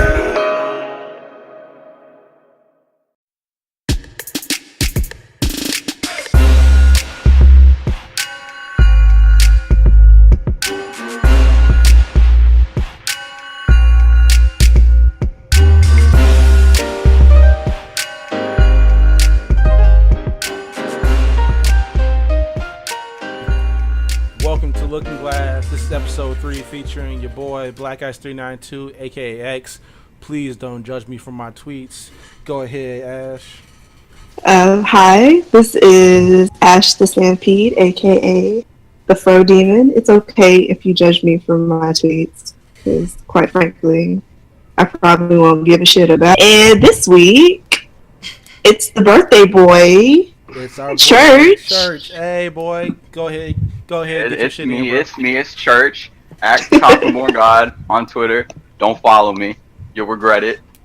Yeah, it's my birthday. Go ahead. I'm the sixth man ahead. here. Tell No, the people better how than old you are, Darren. bro. 21. Hey, big boy. Oh, you're a baby. I just feel old. Big birthday boy. No, y'all just old. Facts. Nigga, I'm 21. What the fuck you talking about? I'm the oldest one in here. You Wow. decrepit bastard. I turned 25 in November. Yeah, I know 21, bro. You about 50. Shit, I feel like it sometimes. Well, this is episode 3 of Looking Glass, everybody. This is our first episode on the Barbers Chair Network. I just want to give a quick shout out to my guys Pierce at Henny Omega, Scott at _CEO sub. Don't follow him. And our boy Floating and Lady Joe. Man, Looking Glass has been something we've been talking about for a while. It took us about 3 months to finally do it. It was a lot of planning and talking about. We just felt like there's this void in comics and really nerd culture in general where it's usually represented by a lot of dude bros, a lot of people like who defended PewDiePie for saying nigger on his live stream. So we just felt like there was a void in this nerd culture and we needed to fill it, especially from our perspective. There's not a lot of people talking from our perspective, especially goofy niggas. So, man, we just felt like we just had to do this and give it to the people. How y'all feel? For the culture. Let's do it. I'm with it. Let's go ahead and get into this shit this week. First topic this week, on the heels of this James Gunn pedophilia shit, Rick and Morty creator Dan Harmon was exposed for a fake child rape spoof video. The video featured him climbing into a window and attempting some pedophilia acts on a child. Go ahead, Church. Yo, it's crazy, like, what's going on. This kind of reminds me of when the Harvey Weinstein thing got started. Like, it started knocking dominoes and, like, everybody was getting exposed for, like, crazy things they did in the past. Maybe not to, I mean, those were legitimate criminal acts, but these are really bad, too. And I'm not so much, like, thinking about Dan Harmon and the weird stuff he did, but, like, who's gonna come next? Like, who's next in this, like, expose? And the people who are, like, spearheading the expose, or it's like it's the side we don't like, and it just feels so surreal, like with everything that's going on. That's all I gotta say. That Dan Harmon, that's a wild boy though. Ooh, I don't know why. That should not have got past like the editors. Oh no. Go ahead, Ash. I mean, same as Church was saying, like, this is wild. Like, why is everybody not coming out, but being exposed as, like, pedophiles? Like, I mean, and then at the same time, I'm like, what makes people think that that's funny? Like, is this just, like, some rich white man thing, or what? To think really that this is know, funny. too. Like, huh? What about rich white men makes you think pedophilia jokes are okay, or like jokes about kids being raped? That shit's not funny, bro. That's just weird. That's just weird as fuck. And like, especially the fact that it was like a doll or something that he was doing this on. Like, to me, that just adds another element of extra weird, creepy shit. Him climbing in through a window, like, Yeah, it was. What are you? It was supposed to or be like a parody of a Dexter episode, but Came off horribly. yeah. Why would you do that? I've been around a lot of edgy joke people. Like, there was always a line. People don't think there's a line when it comes to dark humor, but there is, and all that. I never see anybody making jokes about that ever in my life up until now. So, man, like, this reminds me of the Kevin Spacey shit that came out a while ago when he came out as gay on the heels of being like caught up in some real fucked up shit. Like, and a Me Too movement thing. Yeah, and he's fondling 14-year-olds and shit. Yeah. And this is on the They heels gotta of Rick and Morty getting like what, a 27 episode order from Adult Swim or Cartoon Network. Yeah. Yep. So I feel like, honestly, can that shit. Like, you can't let this happen. You can't let this continue to go on because you're enabling him. Facts. And fuck, Marvel got James Gunn out of here in 24 hours after them shits came out. Warner. I was surprised about that too because they employ some pretty terrible people. They do. It was just a convenience thing. Like, we can just get him out of here real fast. Nobody gonna really ask him questions about, Johnny Depp or anybody like that. So, I feel like Time Warner gotta get him out of here. Like, no matter how popular that show is, no matter how many fucking Szechuan things McDonald's put out, which I still think that's weird that the motherfuckers freaked out about that. But that's another story. I mean, I was just about to say, like, they freaked out about that nasty ass McDonald's sauce. Of course, they're gonna freak out over that because that's who I saw defending him the most was Rick and Morty fans, and I was just like, Rick and Morty fans are weird, but this is just like, this just confirms it. Yeah, I love Rick and Morty, to be honest, and like, but for me, I don't get blinded by fandom. Like, if someone who made something I like is awful, I feel nothing getting them out of here. Exactly. I really don't. Like, for example, my favorite basketball player ever is Dwayne Wade. If Dwayne Wade did some fucked up shit, get him out of here in a heartbeat. No matter how many times I've seen that nigga dunk, get that nigga out of here. Exactly. Also, random note, I don't feel like Rick and Morty is good enough to even remotely excuse that shit. Even if something was good enough to excuse it, Rick and Morty ain't good enough to excuse that shit. I suppose, but like, that's a take. I think Rick and Morty's hella overrated, but that's something for another day. Right. You could have everybody angry in your mentions. Exactly. So let's go ahead. Rick and Morty. Huh? Motherfuckers gonna be yelling in my fucking ear, I'm Pickle Rick. Fuck out of here, nigga. Yeah, you should get stuffed in lockers. Stop fucking talking to me. Dang, Henny, why are you so angry this week, man? I'm not angry, but I am a little drunk. Wow, that explains it. Alright, let's go ahead and move on into this crossplay shit. So, a little while ago, Nintendo and Microsoft teamed up to present their new coalition. It's promoting crossplay. They're allowing crossplay between the Switch, the Xbox One, and PC gamers on Minecraft, Fortnite, and Rocket League. This is particularly thinking it makes Sony look bad because they are not joining into it. They're not buying into the program. They're not all in. So, I want to know what y'all take on it. I'm going to go ahead with you first, Ash. I don't know. I feel like it could be a problem for Sony, but then at the same time, I feel like Sony doesn't really give a fuck. to be honest about it. They're like, oh, y'all are crossplay? Okay. Doesn't bother me none.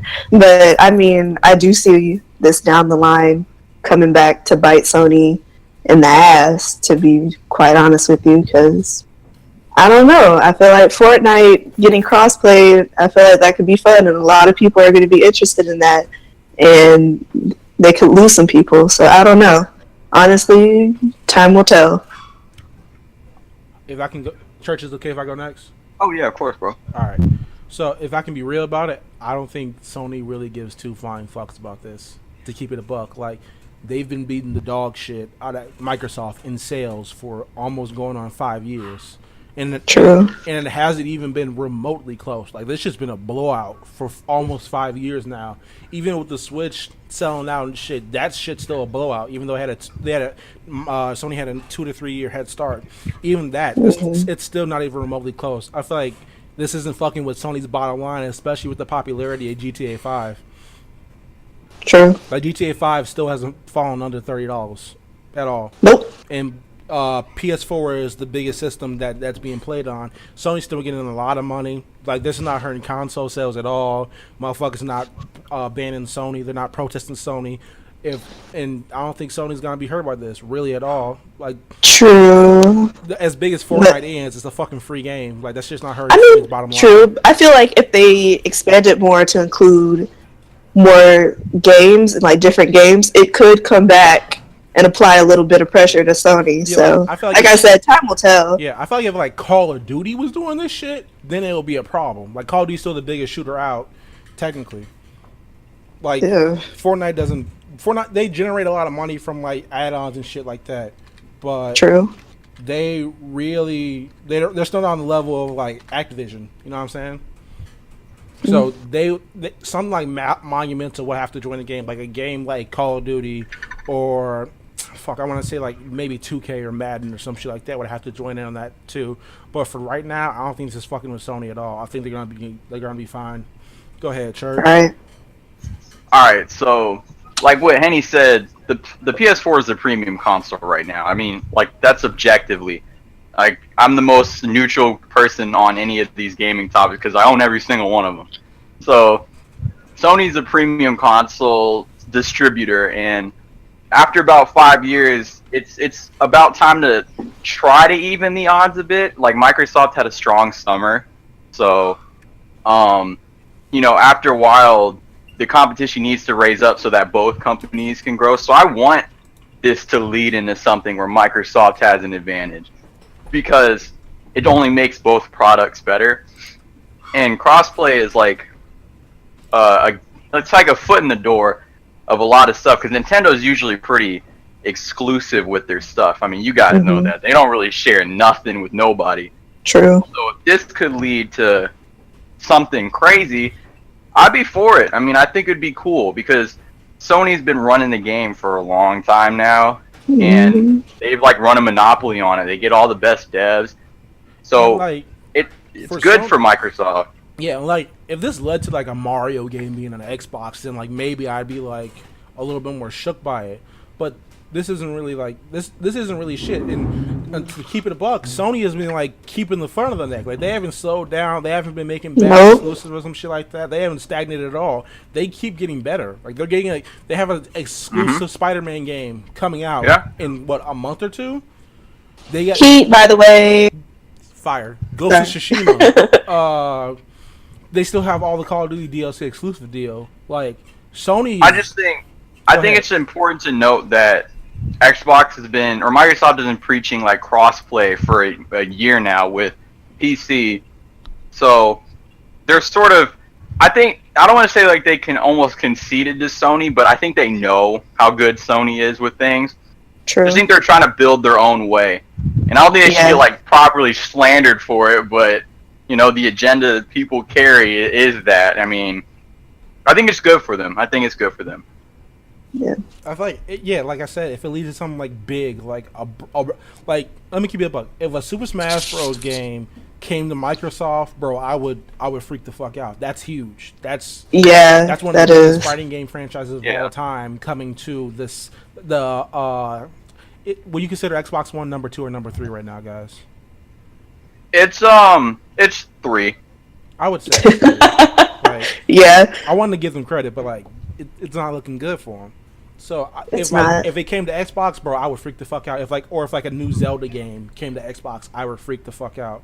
But for now, it really ain't shit. Like, it's not hurting certain bottom line, so why the fuck should they care? true. All right, so Yeah. let's go ahead and move on to the anime shit of the week. Big thing going on right now: Dragon Ball Super news. The Dragon Ball Super movie coming out in December in Japan, January in North America. Broly is back. It was leaked a couple weeks ago. Then Toei officially announced it, and they also released the designs. We finally seen an animated look at Vegeta in Super Saiyan God form. We've seen some new designs for Broly and Paragus. I just want to say the funniest part about the designs being shown and whatnot. Paragus is wearing like a big ass skirt, and his little tail's poking out under the skirt. It's killing me, bro. Yeah. But like besides that, man, I'm really excited for the movie just because I'm a big Dragon Ball fan. I've watched Dragon Ball, I've watched Z, I've watched Super, I've even watched GT, even for its good moments, and I'm really excited. I like about GT. Shh. You Don't tell nobody. Scandalous. Don't tell nobody. But I ain't. Oh, never mind. I'm gonna keep that. I'm gonna keep that Nah, ticket. go ahead. Say Don't go ahead. Nah. Wait, look. I'd take GT over Super. No cap. I mean, Wow. Super was handy, like in a grand scheme of things. Super won that heat, bro. it wasn't. It really. I At watched least a few GT tried to episodes. do something new. I watched a few episodes of Super, and I was just like, nah. But then I got reinterested when I found out Brawley is going to be in this movie. I'm like, okay, Man, I can watch it now. like But in yeah. what year did Super come out? 2015, if I'm not mistaken. Mm-hmm. In the year of 2015, like they kind of know who they are. Like they're not fooling anyone. Like for a big thing in Dragon Ball, death doesn't really matter. Like my homie said this. Like damn near Dragon Ball, it's like anime Power Rangers. If we keep it in the buck.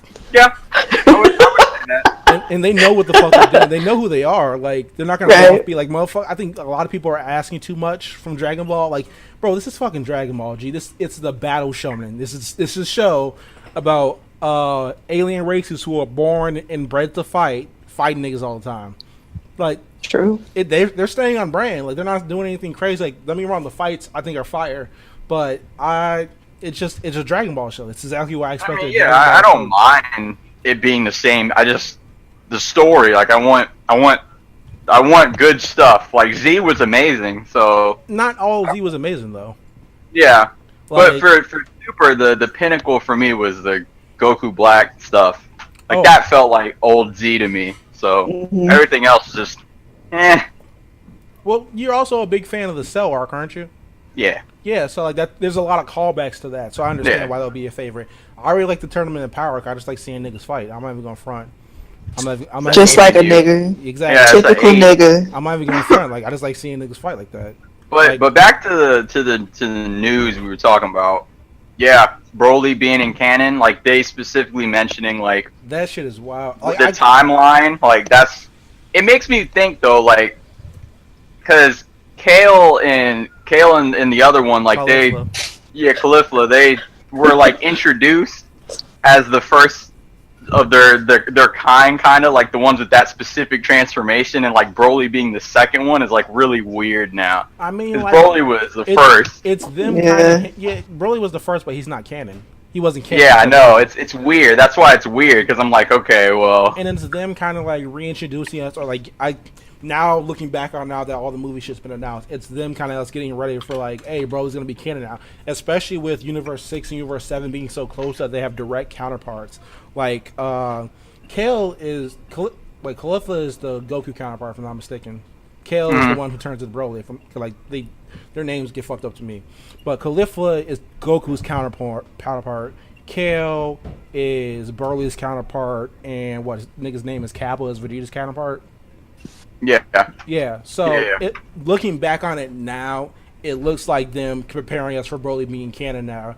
And low key, I wanted like a real small hint of Broly in the Tournament of Power, where like Goku looks at Vegeta or looks at Gohan, like he reminds me of that dude we fought that one time. I would have popped for that, but you know what I'm saying, It just seems like he's gonna be like new period.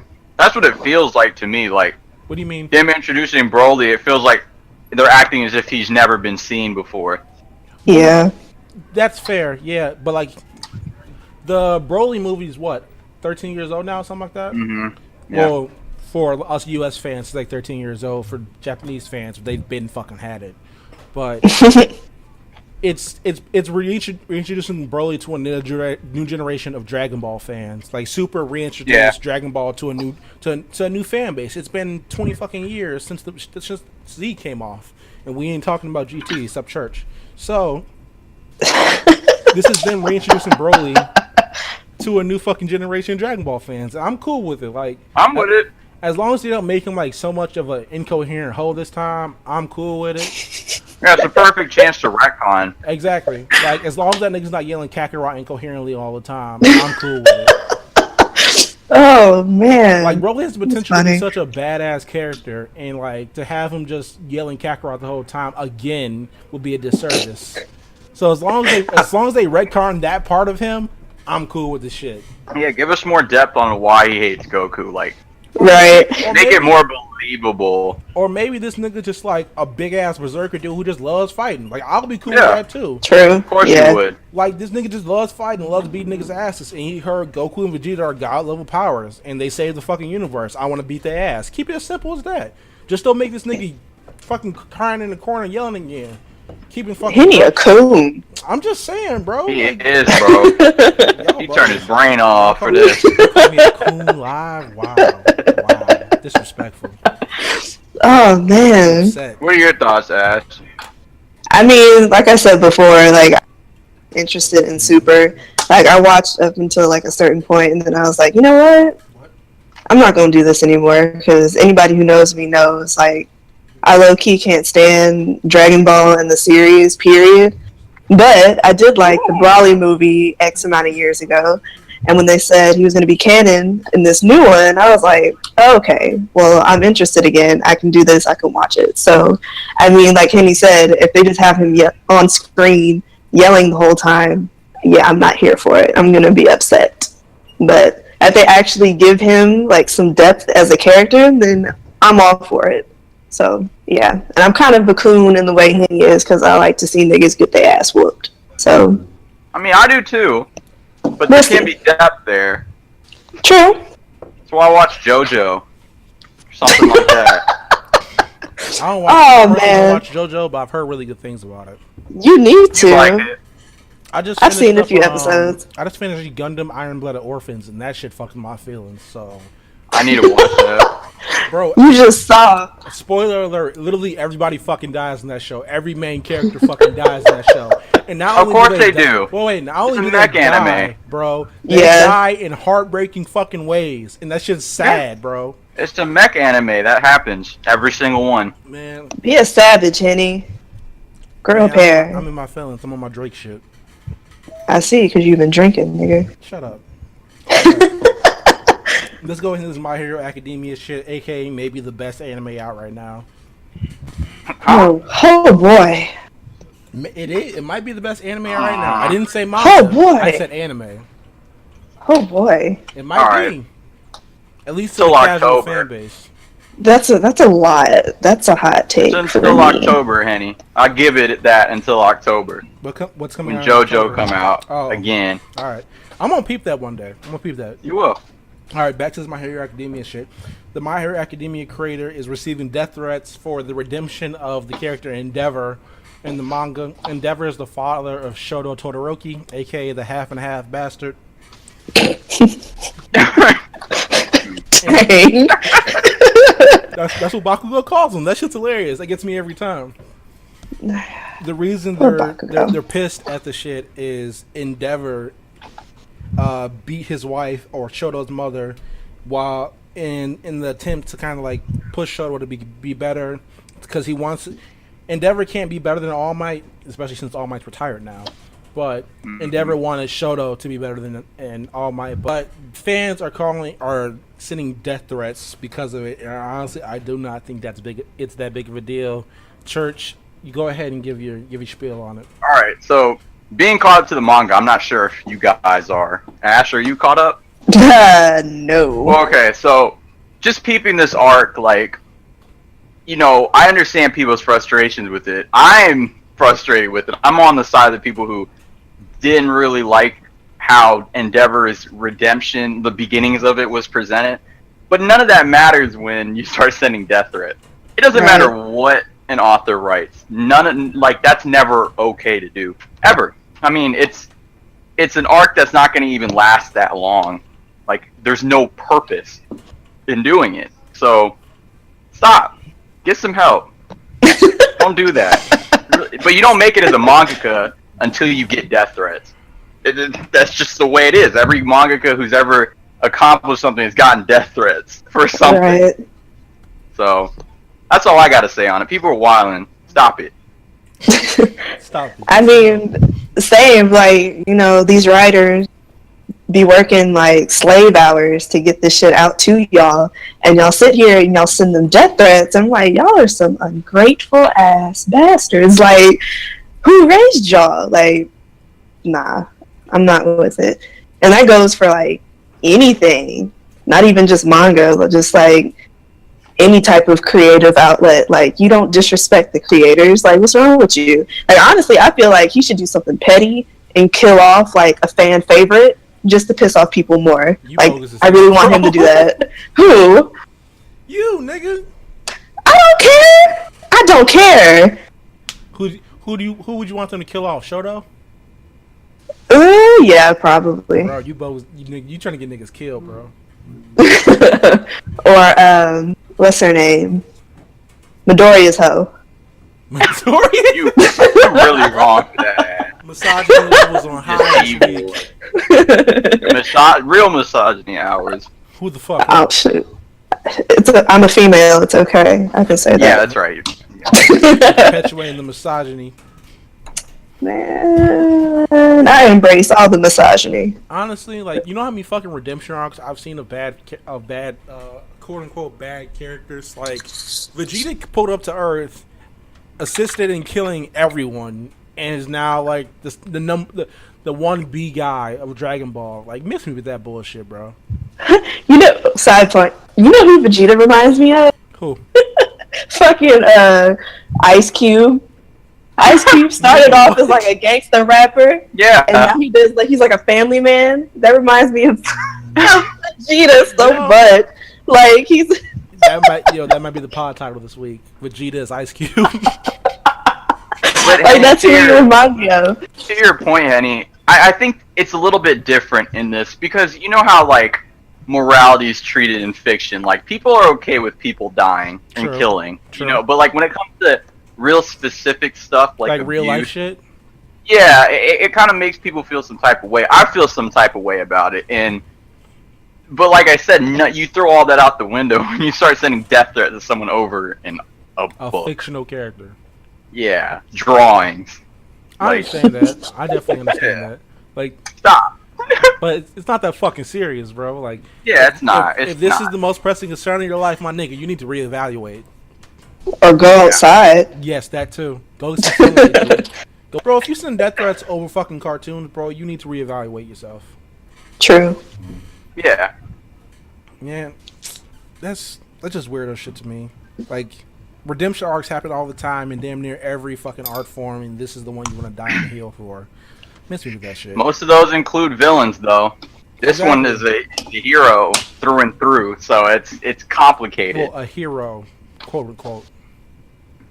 Nah, he's a hero. I mean, that's like, the only thing. He's a hero to the public in the show, but like people who don't like his character wouldn't consider him a hero. Like the motherfuckers sending death threats wouldn't consider him a hero. yeah. I mean, if we're being real, that whole family is fucked up. Because didn't his mom like burn side of his face or something like that? Yeah, like, she had thought that Shoto was Endeavor because she only saw half his face, so she got scared. Nah, it wasn't that. It was that from Endeavor beating the shit out of her all the time. She couldn't start standing that half of Shoto. Yeah. So she took basically said the same thing. A pot of boiling hot water and poured it on that nigga's face. Yeah, which was wrong, but she already lived. She already got like penance from it. Yeah, because Endeavor stuck her in a ward. Yeah. Yeah. Not to mention, Shoto and his mother have reconciled since. So. Yeah, and like he never blamed her for it. That's his decision. Like, You're right. it's all about what he wants. Yo, what? True. I saw a screenshot on Twitter this week of a nigga in My Hero with a giant scar on his face. Was that Endeavor? Yeah. That's hilarious because Shoto ass said, that's quite a big scar you got there. Oh yeah, it was real messy. Y'all should get caught up on that manga. I mean, I just I really will. the anime episode 50. Yeah, it's because you're about to get into a point, Henny, where it's like it's not as good, but now in the manga, it's starting to get great again. So Really? yeah. Oh shit! I got to peep. All right, let's go ahead and move on to this DC shit. So this Okay. week, let's just go ahead and go this week in comics. I'll go first. Really, the biggest things that happened this week were in Teen Titans. Black Mask was revealed to not be dead, but Damian has some kind of weirdo prison in some compound. Man. I mean that's pretty much on par for Damian. So, and what do y'all take on that? Because everyone was freaking out over Damian killing Black Mask 2 or 3 weeks ago. So I just want to know everybody's take on it. Ash, I mean, I was about to say. I mean, you kind of spoiled it for me because I haven't read it yet. Oh, shit. Whoa, what are your thoughts? Well, So what's gee, Henny, huh? I mean, I don't have a hot take. what's I your kind of want to knee-jerk go cry reaction? now because you kind of ruined it for me. Let me read it, and I'm gonna get back to you on that. All right, but Church, what you think? What you think? Okay. Honestly, that entire issue was dope to me, like from front to back. Like, I like, Damon's always been the anti, the one that goes against what everybody wants, and him kind of like, Assembling everybody. I guess. Yeah, and then kind of mocking Arkham was kind of dope because that's kind of something that people don't. I mean, like but people don't really talk about it. Like, Arkham is a revolving door, and Damien's like, look, I faked a report to make it seem like this place was shut down so I could use it as my own prison. And look, they're not going nowhere, so I'm with it. I think I like this direction for Damien because he's maturing while trying to do things better than his dad. So I'm with it. Man, I'm fucking with the whole direction of the Titans right now, honestly. Yeah. Especially with Wally walking the fuck out on Barry, or Wallace as they're referring to him now. Wallace. Emiko, I'm gonna call him Bouncing Boy because that nigga's funnier than me. Crush. He a YouTuber, bro. Fortnite YouTuber, bro. Man, I'm really fucking with it heavy, especially them going back to Brother Blood, which is an OG Titans villain. Shout out to my nigga Ken for putting me on. Shout out. Man, I'm really fucking with the direction right now. I hope it stays like this. I hope he eventually tells the family like he didn't actually pop that nigga. But I'm cool with it. I'm cool with them thinking he's gone rogue type shit. And it's kind of a departure from what everybody else is doing because everything's kind of under the Justice League umbrella right now, and they just said, fuck that. We sick of y'all niggas. Yeah, I'm tired of Justice League too. Get them out of here. You bogus as hell, bro. Fuck them. Man, but besides that happening, Flash 51, big issue. Wally went to the Sanctuary. So Yeah. the build up to Heroes in Crisis continues. Man, it was a really good issue, honestly. It was. It was probably the perfect point Flash War issue. We didn't see any Bart. Apparently, according to an interview from Josh Williamson, we're not going to see him for a very long time, or at least he knows next time we're going to see him. He just doesn't know when it's coming out. He on the bench with Jay Garrick. We never seen him. Man, What? I really like Yeah, it. like they popped up and we haven't seen him since. True. That's big facts. But I really like the issue. I was just sitting on the bench like Terry Barry to like chill, just wait for him, and then Wally stopping, fucking in tears, saying, "I can't find my kids. I can't find my kids." Oh man. That shit. That shit hurt. That shit. Man. Hurt. And it was all conjoined like the words because he was speed talking. He was I was like, man, y'all trying to make me cry in this club. That shit. Yes. That shit was a tearjerker. That was crazy. My man's just running. I mean, like I kind of wish Barry was the one to go away, but this makes sense for Wally. Yeah, Barry's kind of. It's always weird how Barry like skips out on like response. Like, no, I wouldn't say responsibility, yes. but I like, mean, You go ahead and say it. after yeah. Flashpoint, I'm sticking him in a sanctuary. After But- Flashpoint, nigga, I'm sticking that nigga in a padded cell. Yeah, I'm getting his ACLs out of there. He not running. So, You're gonna have but somebody shoot out his ACLs like every Wally's Yeah. gonna be the mentally ill one. Okay, all right. I mean, like, the nigga lost his kids. That's fucked up. Yeah. That'll fuck anybody up. It is. Like, for example, Bruce Wayne, Damian died, and Bruce went on some elite level scumbag shit. Hey, yeah. I Like, mean, you that see what nigga- he's doing that now. He dissected Frankenstein. He took Jason back to where he died. That's your man's though. I didn't say it was cool. I just say it was okay. But that nigga, losing your kid can do that shit to you. I'm not saying it's okay, but it's wild. It's a wild world out here, especially in the world of DC Comics right now. Speaking of DC Comics, Heroes in Crisis, we're getting to the build up, and we're starting to get a lot of conflicting reports about it. There was a rumor or a leak that dropped, alleged leak that dropped a while ago that said kind of Tom King and Dan Didio are kind of conflicting about it, where Tom King wanted to do a story about PTSD and superheroes, and Dan Didio was like, I want to see some niggas die. So, how are y'all feeling about it? Church, I want you to go first in this particular one. You know, I'll read anything Tom King writes. So that's just first of all. You know, I want that PTSD thing. I hate the Dio, man. I can't even think straight, bro. I hate the Dio. Like, straight up. Like, it's like he's the one thing holding DC back from like Greatness. eating, like big time, because they already are eating. Like, Marvel's best books right now, like, are just DC standard books to me. So, you know, Fair assumption. Heroes in Crisis, I'm hyped for it. It's just the Dio, man. Oh my god. That seemed to have struck a nerve with you, Church. Yeah, it's just been building up for a while. Like, I ain't been in comics that long. I shouldn't have all this aggression towards some of these comic people, but I mean, if you haven't been in comics that long and you are already this pissed at Dan Didio, that's saying something. I mean, I'm getting there. I'm newer to this than Church is, and I'm picking up on like this Didio character. That's what it scares me, because Tom King is capable of writing, like, you know, Mr. Miracle, like, with that emotional depth in a mini-series. Don't hold him back. Give him the war chest. Give him everything he needs to, like, make a great story. Push whatever he wants. Yeah. You know, stop holding him back. Don't ever hold Tom King back. That might also be the name of the episode. Don't ever hold Tom King back. Yeah, that's how you get some average, like, even though I've loved his Batman run, I feel like some of the average issues aren't his fault. I feel like people come in there and they fiddle with stuff, and it holds them back from telling a story. Speaking of motherfuckers fiddling with shit, Dan Didio did an interview a little while ago talking about Batman 50 and the outrage around it, and this motherfucker,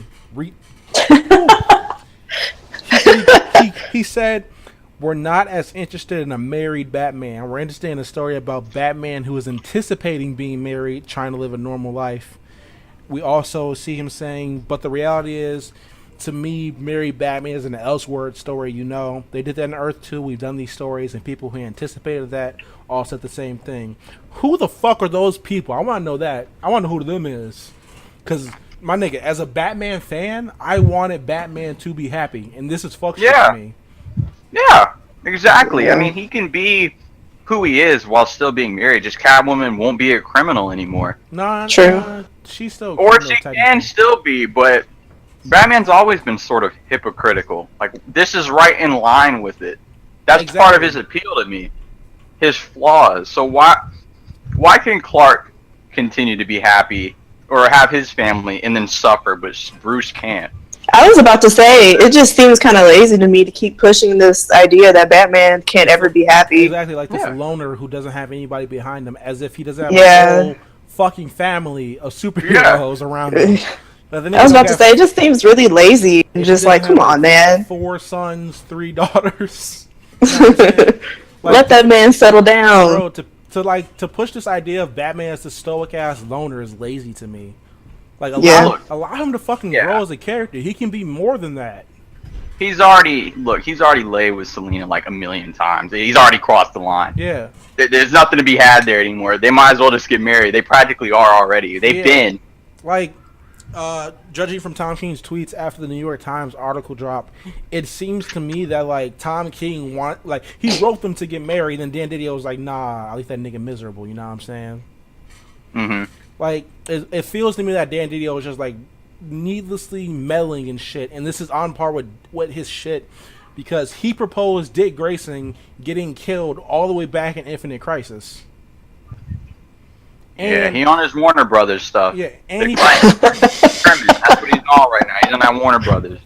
I mean, and he's proposed Lois Lane leaving Superman. Matter of fact, he proposed one time Dick Grayson turning evil and becoming Batman's biggest villain.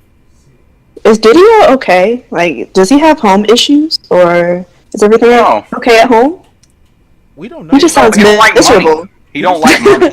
That's it. Yeah, he just sounds like he just likes making people like he's one of the motherfuckers who like seeing people's reactions to shit like this. Whatever. Like he'd rather have the outrage and everybody just having a happy ending for once, especially for Batman. True. Like Batman never has happy endings ever. Like I don't get it. Like I don't get it. He can be married and still not have a happy ending. Like it just won't if involve marriage. Like I mean, don't get it. He doesn't have to be fucking miserable. He doesn't. You can allow him to be. We've never seen a happy Batman fucking patrolling Gotham. Never. Imagine the nigga happy. Maybe he'll fucking give everybody housing in Gotham like that fuck nigga said. I was just about to say, imagine Batman whistling while he whoops your ass. Like that nigga singing a tune while he gives you the beat of life. Oh goodness.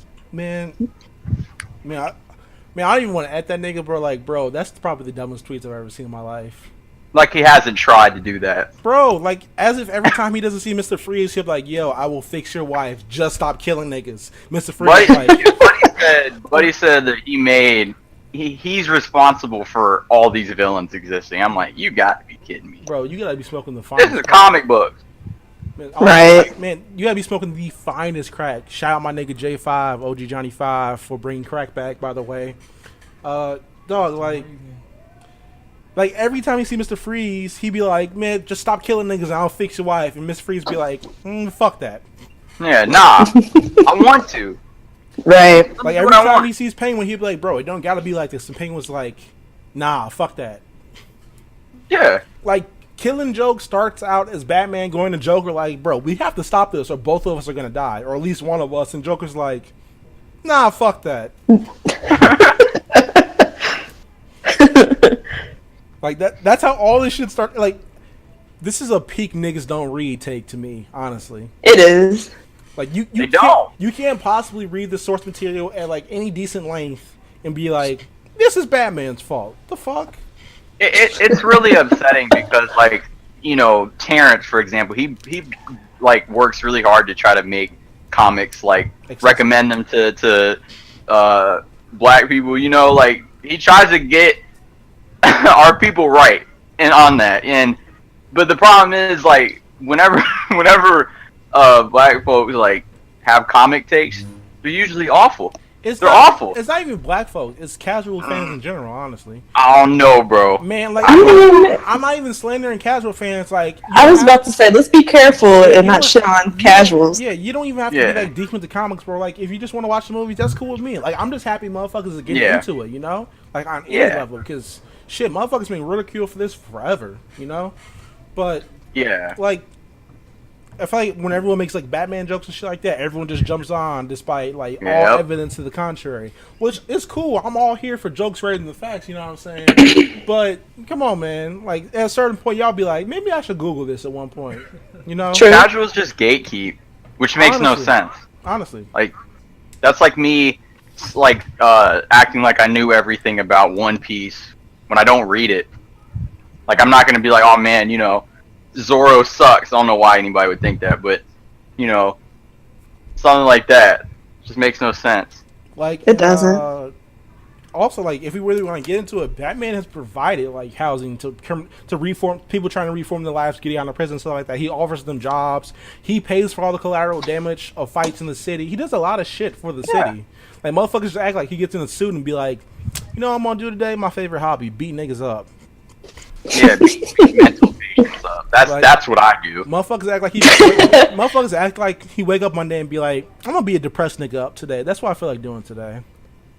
Yeah, I mean, it just makes no sense. Yeah, man. True. Like, I mean, speaking of Batman, let's get into some big shit. Robert De Niro is reported allegedly to be joining Todd Phillips' Joker movie, which is already starring. Is his name pronounced Joaquin Phoenix? Joaquin? Joaquin. What did you say? Jaquan? Jaquan? He said Joe Queen.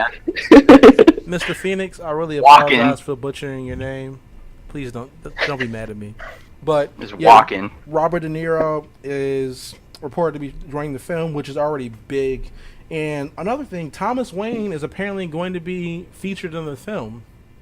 Oh, really? Yeah. I didn't know that. Yeah, but like, what's y'all take on Robert De Niro, you know, reportedly joining this film, especially since Robert De Niro doesn't really do a lot of movies anymore? Go ahead, Ash.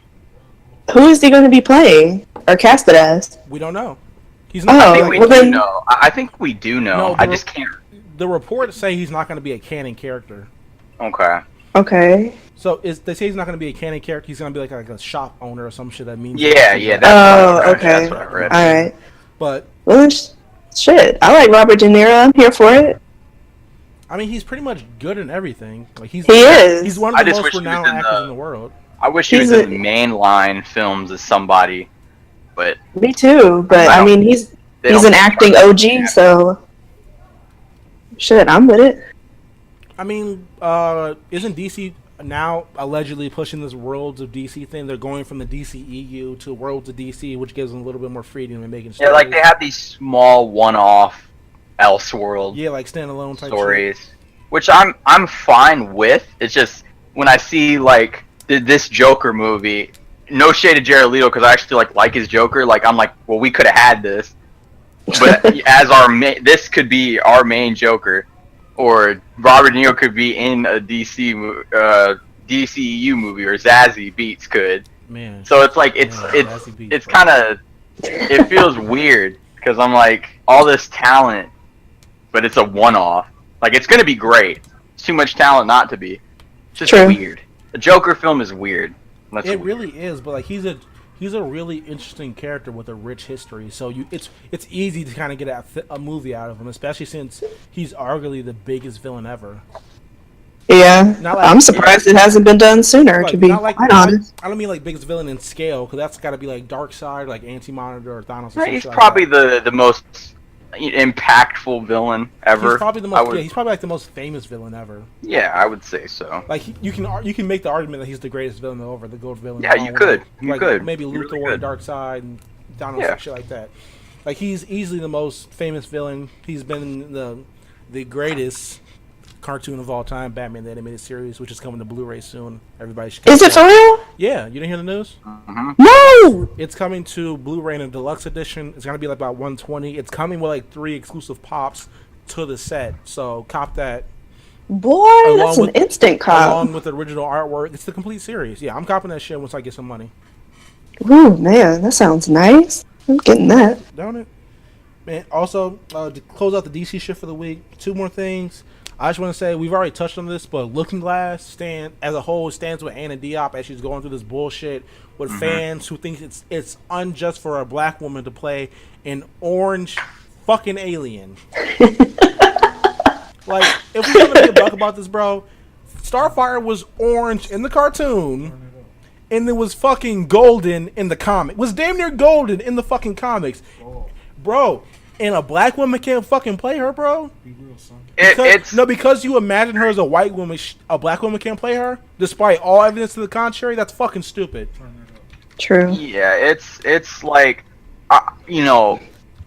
Henny, to kind of your point last week, like, it's really interesting how, outside of Inhumans, like, Marvel don't really gotta eat weird slander like this. Like, I guarantee you, if Starfire was like a Marvel MCU character, I think you really, people don't have comments like this. It's like, and also with the racism, it's like I don't understand. Racism. That's the biggest part of it. If we keep it in the book. I kind of always pictured Starfire as a black woman. I never pictured her even in Injustice. You saw like Injustice 2 the game. If you look at her, she looks kind of. That's how I envisioned her. So yeah, I just don't get. She's orange, just like Gamora is green. Who cares who's underneath it? I do feel like an element of it is like just normal DC slander, which is like I do too. Yeah, seems like the for wave for everyone to make jokes about, which I don't understand. But hey, each his own. I had a rant about that last week. You already know my feelings on it. But I've seen something kind of interesting though. People are now trying to mask that racism into, oh no, it's not because she's black. It's because of X, Y, and Z. Like like. It's because she's black. Like, let's call a spade here. So. Just be honest. I will hate you less for it. I already hate you. I prefer. But if you say, yeah, I want you out in public. I want you owning up to it. That way we can just it's over with. But if you try to like justify it with other stuff, it just makes me more irritated. Just say you hate DC for no reason. Don't make up stuff for why you do it. Either say you hate DC or say you hate black women. Either one, you're a fucking goofy. Oh yeah, you are. I'll accept you because at least you're being honest. I mean, I won't accept you. I'm still gonna shame you, what I mean. But at least you're honest to yourself. Yeah, I can't put no second thought to it. I know what you are. And then speaking on Teen Titans, this is kind of the biggest thing probably of the week in all of like nerd shit. The after credit scene for Teen Titans Go, the movie, which everybody should see. I've heard really good things about it. The after credit scene features the cast in the original Teen Titans animation. I'm sorry, saying, "Hello, this is the Teen Titans. I think we found a way back," which is leading people to believe that the season 6, the long-awaited season 6 of Teen Titans, is finally coming. I popped like a motherfucker when I heard this. Like my girlfriend can tell you, I jumped up off the fucking couch and was like, "Yo, let's fucking go, G!" Like I was on some peak niggerish shit, bro. So Church, to be honest, you're the one who sent it to me, so I kind of want to know your take on it first. I mean, I'm excited. I mean, obviously, like, who doesn't love the show? And I feel like DC needs more animation out. Like, not everything has to be live action anymore. Jesus. Right. You know how much money you have to put aside to make something like this? Like, just drop a couple in the animation. You have a monopoly on animation because Marvel can't animate anything. Save their life these days. I mean, that Miles movie's like a diamond in the rough. I mean, so that's you more have of a Sony production too. Yeah. You have like a monopoly on animation, so put out animation in any way. So there's nothing bad about it, and I think it's a really interesting thing to tag it at the end of Teen Titans Go because everybody's like, "Oh man, Teen Titans Go is not Teen Titans." Well, now you got both. Shut up. Go ahead. But yeah, I'm pretty excited. I mean, we got Young Justice back. We're getting Teen Titans back, making my dick hard. Like, let's go. But at the same time, I don't know. I'm interested to see what they're gonna do because I felt like the first, 5 seasons of the original Teen Titans. I felt like it kind of ran its course a little bit, and they were hitting a spot, like a weird spot. So it's gonna be interesting to see like what they do with this new season. So I'm here for it. Yeah, especially on the heels of Young Justice season 3 coming out soon. Yeah, like it kind of filled the void when Teen Titans was gone, but they're both two unique things. So to see both coexist together is going to be really interesting. I want to know if Teen Titans is going to come out on Cartoon Network or is it going to come out on the DC app. That's what I really want to know. Or both. It'll probably be Cartoon DC Network. App. I think DC really? app. Oh, like this is a big that would be a giant selling point for our generation. Super, because we fuck with Teen Titans heavy. That's routinely in people's GOAT cartoon debates, Yeah. So that would be a shit. I would buy it for it. $75. Shit, I paid $75 for all 5 seasons of Teen Titans. Shit. Yeah, they got to make sure they put it all. Are they putting it all on there? like Teen Titans all the past seasons? They should. I totally Yeah. do that. assume so. They're putting all their other cartoons out. They might as well. And also, to Church's point earlier, Marvel hasn't done a good thing in animation in a very long time. Like Man. we're going on nearly a decade since a good Marvel production from animation side. Because I want to say the last good thing Marvel did animation wise was either Avengers: Earth Mightiest Heroes or Wolverine: The X-Men. Wolverine got canceled after its first season, and Earth Mightiest Heroes got canceled and replaced by the MCU adjacent Avengers cartoon, which is trash, big trash. Big trash. Ooh. And DC keep the fucking foot on the neck, bro. Like, Yeah, go ahead. yeah, like you already got the lead. Like Marvel's True. running shit in movies right now, which I really thought like Justice League was gonna be it until I heard Josh Whedon was taking. I don't over wanna the talk last about it, scenes, bro. Man, Talk about it. that shit's so disappointing, G. Yeah. But let's go Yeah. ahead, man. Let's get off that depressing shit. Let's go ahead and get into Marvel. Man, the big thing in comics really only this week for Marvel is Thanos died. I ain't read nothing on it. I just know Me it. neither. I Yeah. just know it. It's part of the new Infinity event going on right now, or Infinity War. What the fuck they're calling it, bro? I'm sick. I'm sick. Of it. Infinity War. Infinity this, Infinity Movie that. promotion, the event. Exactly. So, Thanos dies at the hands of a character called Requiem. He died while giving, while talking cash shit about upcoming war, which I think is hilarious. He got a sword through the chest, and then he got his head cut the fuck off. Lit. Yeah. So Thanos died to a character called Requiem. Thoughts, concerns, anything, everybody? I'm gonna go first by saying, honestly, I didn't give a fuck about that event, and I don't care. I still don't care now. This is just some shit I saw in a comic book resources article. It was like, that's interesting, and that's it. I'm not buying this shit. I don't give a fuck. I mean, same. Yeah. This is the first I'm hearing about it. I'm not interested in reading it, so. It didn't even feel like the event was even taking place, because I read a bunch of Marvel books, and it almost felt like it had zero implications. Like Secret Empire was like a world type thing. Even some of the other events mattered, like they would get reference, but Infinity Countdown, Infinity War, whatever, it's like I forgot about it multiple times. So sorry, Thanos. You'll be back. R.I.P. nigga. Because Yeah. death is never temporary in comics except for Ben Foster, apparently. Yeah. Jeez. I mean, he's been dead for a decade, bro. He ain't coming back. I try not to think about it. It's bro, really he got fun. spilled by Robo Thor, and he still ain't been back, bro. Nigga, Spider-Man see that. died and came back before this nigga came back one time. Hey. That shit is. Bro, I want to say all three of the Trinity, all three of the Marvel Trinity died once or twice, and this nigga still hasn't been back. Oh, man. Ben Foster ain't never coming back, bro. But death is Never. really never permanent in comics, so I don't think Thanos is staying dead either. Like Darkseid didn't stay dead after Anti-Monster washed his shit in Darkseid War. Yeah, I wonder what in what uninventive ways Marvel will bring Thanos back this time. He probably gonna smack the shot of the Hulk and say I'm back, bitches, or something like that. Yeah. Take it.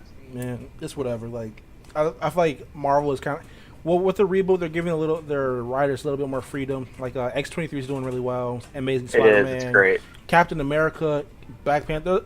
A lot of their solos are really good right now. I'll give them that credit. Like they're really fucking good. They're nearly on par with DC's kind of more elite solo books.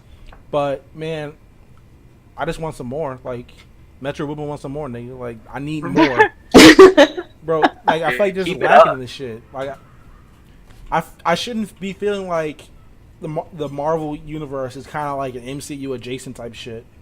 It's so hollow. Like the comic universe for Marvel is it feels like lifeless. I think Ken was talking about it with me. Like it feels very generic.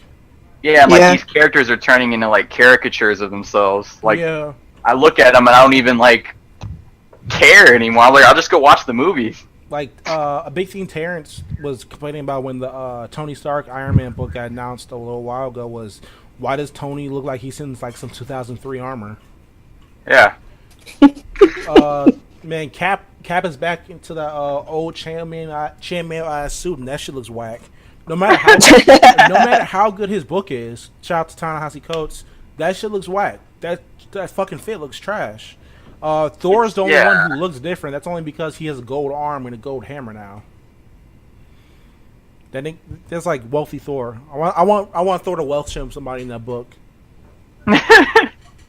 But MCU just feels like just mad. Like it feels like if you were to like think of the characters at surface level, like all of them, this is how it would be, and that's how the Marvel comic book universe feels to me right now. Yeah. But let's get into the biggest debate of the week, the biggest topic to us, really. Who is the best live action Spider-Man? Ash, since you were the one who proposed this debate, I want you to go first. Go ahead and get your opinion off. Okay. So, I don't know if anybody has seen, but I stand Andrew Garfield as my Spider-Man. Like, I don't care what none of you niggas say. My whole issue with it, like, I wish that, I don't know, like, if they took Andrew Garfield and put him in, like, Tom Holland's role, I feel like it would have been great or amazing or whatever. I don't know. Like, it just, like, the movie itself wasn't hitting, but Andrew Garfield was the whole gem of those two movies, and it upsets me that he doesn't get the respect that he deserves. And I don't want none of you clown ass niggas hopping in my mentions talking about, yeah, he's a good Spider-Man, but he wasn't a good Peter Parker. Shut up, because I don't care, sir. Like, I like him all around. Spider-Man, Peter Parker, I don't care. Leave me alone. What? Now, this is from a female perspective. Is him being considered very attractive have anything to do with this? Listen. Hey, listen. I already told you, I'm not attracted to white men. So... You hear that? No, this has nothing to do with that. I told you, I don't like pink dick. Like, come on. That shit's weird. Oh, shit. Henny, you had to know she was gonna hit you with an answer like that. Man, like, I already knew, but as soon as you asked it, I was like, she gonna say something wild. Man, I was counting on it, my G. Man, Church, okay. Go ahead with your probably wrong opinion. No, I agree with Ash. Wait, what? Yeah, I actually like, but to go further with it, I actually like the movie he was in. I like every Spider-Man movie because that meant so much to me growing up. Because back then, before I got on Twitter, like, I didn't really care, like, you know, about a film being bad or whatever. Like, I just liked almost everything. So, like, Andrew Garfield, he showed, like, the intelligence, you know, that I think Spider-Man needs to show already. Yeah. He showed, like, being innovative, and I think he just really, like, really just showed that he could be both Peter and Spider-Man, like, fluidly. But at the same time, I like every portrayal of Spider-Man. I think they're all almost even to me.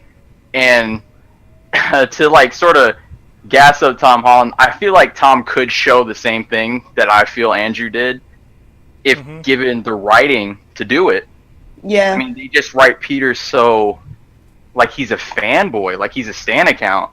It sucks, and I hate it. And they dumb him down so hard. Like, I love Homecoming, and I've loved Peter up to this point, but you definitely feel like that air of Spider-Man, and Peter's just, it's not there.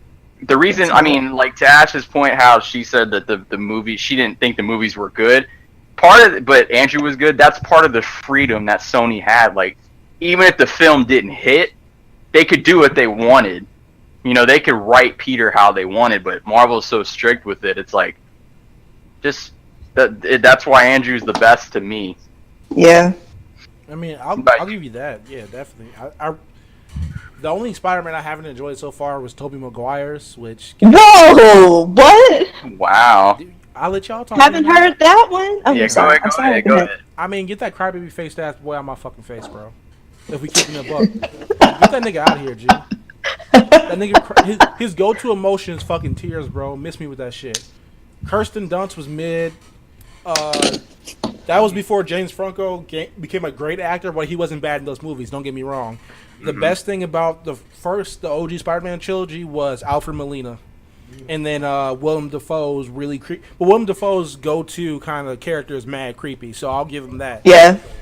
But, they've had the villains over the other movies. Their Man, villains have been way better. The OG live-action Green Goblin Yeah. suit looks like a fucking Power Rangers costume. I love it. I did too. I actually really liked it. Like, as a kid, I liked it, but growing up now, that shit looks silly as fuck. But then again, it's a comic book movie. They're not supposed to look fucking realistic. Yeah. But, I think my nigga Big Tim in the background said Kirsten Dunst look like a crack addict. But Toby, I think Toby was a great Spider-Man though. Like you could say what you want about his Peter, but when he put the mask on, he was dope to me. I would say he's a good nerd, very nerdy Peter Parker. I don't think he really like Peter Parker in the comics progressed past being that nerd who got bullied all the time. Like in college, I'm not gonna say he was that nigga, but motherfuckers respected him. Like he wasn't no hoe no more. Like by the time him and Flash Thompson was cool. Like they were best friends by that point. Tobey Maguire in the OG Peter Parker, OG Spider-Man trilogy was a hoe the whole way through. Yeah. Like he was. He got no respect the entire way through. If I met that nigga, probably I wouldn't be surprised that nigga got stuffed in lockers. Real shit. And that's the point. That's the point of high school Spider-Man. He never progressed past high school Spider-Man. Not to mention that nigga wasn't funny. And that's interesting that you say that because like a lot of people's main critique with Andrew Garfield was that he was too cool of a Spider-Man. And then you just said that Tobey Maguire was too much of a geek. He was too much of a fucking as lame. Peter Parker. Like that's a good point in that Ash. trilogy, you convinced me like that nigga's a superhero. Like no, and that's Spider-Man's not supposed to be believed to be a superhero. Peter Parker's not supposed to be believed to be a superhero. But there's a certain disconnect there, and that disconnect didn't fucking exist to me. Like Tobey Maguire never was hidden to me. He was always probably the first or second worst parts about his movies, besides Kirsten Dunst's goofy ass. I mean, like I just want them. I really like the Aunt May from those movies, but everything else in that movies, besides Alfred Molina, Aunt May, and Willem Dafoe, you can throw that shit in the garbage. And James Franco, he was decent. With Andrew Garfield was a really good Spider-Man. I'll give him that. I know Ash told niggas not to get in her mentions about this, but I couldn't believe him as Peter Parker. Like, I couldn't. Well, let me break it down. I couldn't believe him as high school Peter Parker. As college Peter Parker, I could totally. I could see it. Yeah. Because Peter Parker in college had sauce. I'll give him that. That nigga was cool. I could believe him as college Peter Parker, and I wish they did kind of like that more era of Spider-Man, because we keep going back to this high school shit. And as it's cool to see, like it makes for good entertainment, I want more progression from my character, especially a character I really care about in the terms of Spider-Man. Andrew Garfield was a great Spider-Man. Like his quips was great. He probably has the most accurate suit to date, especially with the one in the second movie. Yeah, like, that one looked like really good. That one looked like an Ultimate, like straight out of the Ultimate Spider-Man comics. That suit was really good. Ken and I were talking about suits, and I said that if you took the practical Homecoming suit and just chilled on the CGI, it would look like the best suit ever. Yeah. Because I see it in the promo pictures, I see it in the behind the scenes, but then they put that film over it, and then it's like a video game character. And with Andrew, that skateboarding scene in the first one was real goofy to me. Like I enjoyed the first movie. Like I only saw it at midnight. The second movie I also saw at midnight, but I wanted my money back immediately after that shit. The only good part about that movie is Gwen Stacy dying, not because like I dislike Emma Stone's Gwen Stacy, but the scene when she died was really dope. Like, their chemistry was amazing. Yeah, they were actually fucking doing I know. that, so exactly. The cinematography during that scene was amazing. But Tom Holland is the best Spider-Man by far to me, only because he does Peter Parker great. Like, you can actually believe him to be Peter Parker. You can actually believe him to be Spider-Man. The clips, his body language, all of it, he is the character. And it kind of helps that he's young as fuck anyway. Like, both Tobey Maguire and Andrew Garfield both look too old to be in high school while in these movies. Like, way too old to be in high school while in these movies. Tom Holland is what, 17, 18, something shit like that? Tom Holland's like 22. That nigga young. Fuck out of here. He just got a young face. He looks young as fuck, bro. I'll give him that. He still act like he has like that childlike naivety to him. You know what I'm saying? Yeah. So he does Peter Parker really well.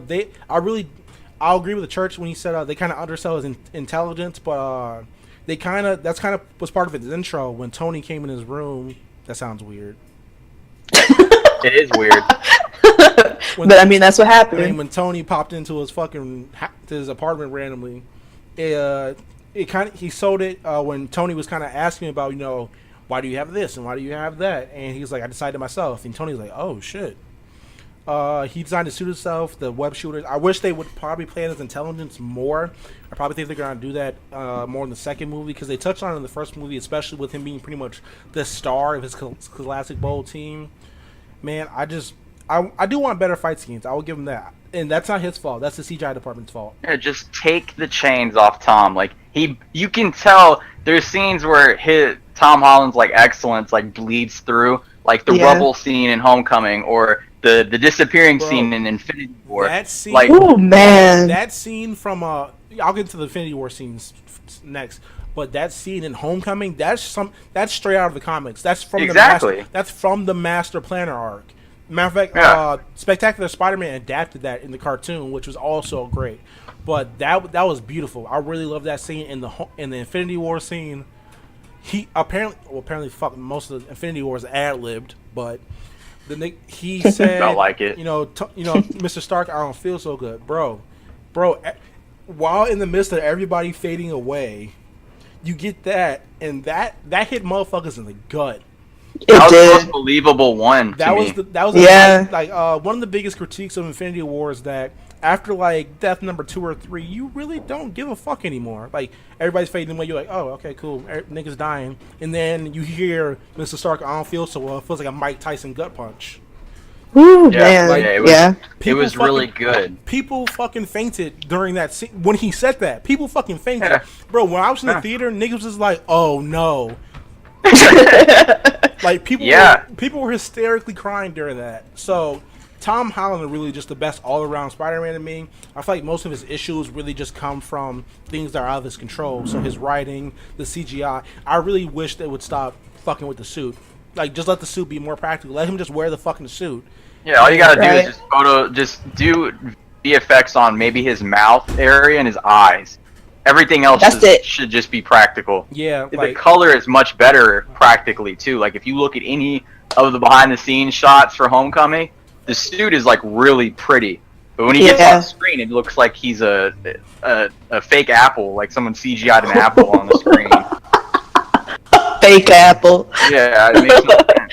It's really bothersome. But yeah, like, Tom Holland is great. Like, that's why I said they're all close to me. I would put Andrew, Tom, and then Toby. But like, Tom is like close, and I think it's not so much his fault. I think it's the writing. They have to let Tom loose.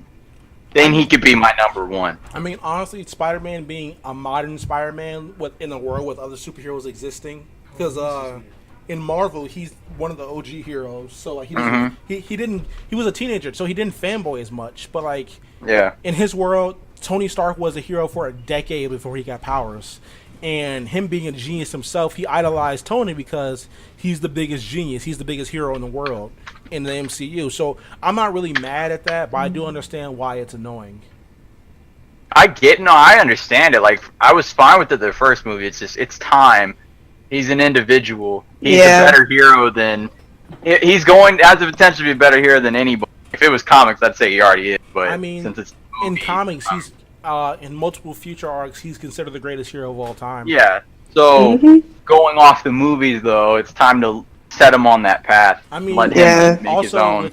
With Tony allegedly dying in the next movie, so that might free him up a little bit. I hope that nigga gets capped. If I'm on. Ooh, man. I hope. Tony I need some shocks. I need some shock factor. I hope Me Thanos too. claps him. I hope Thanos breaks his back and rips him apart like Bane did Batman.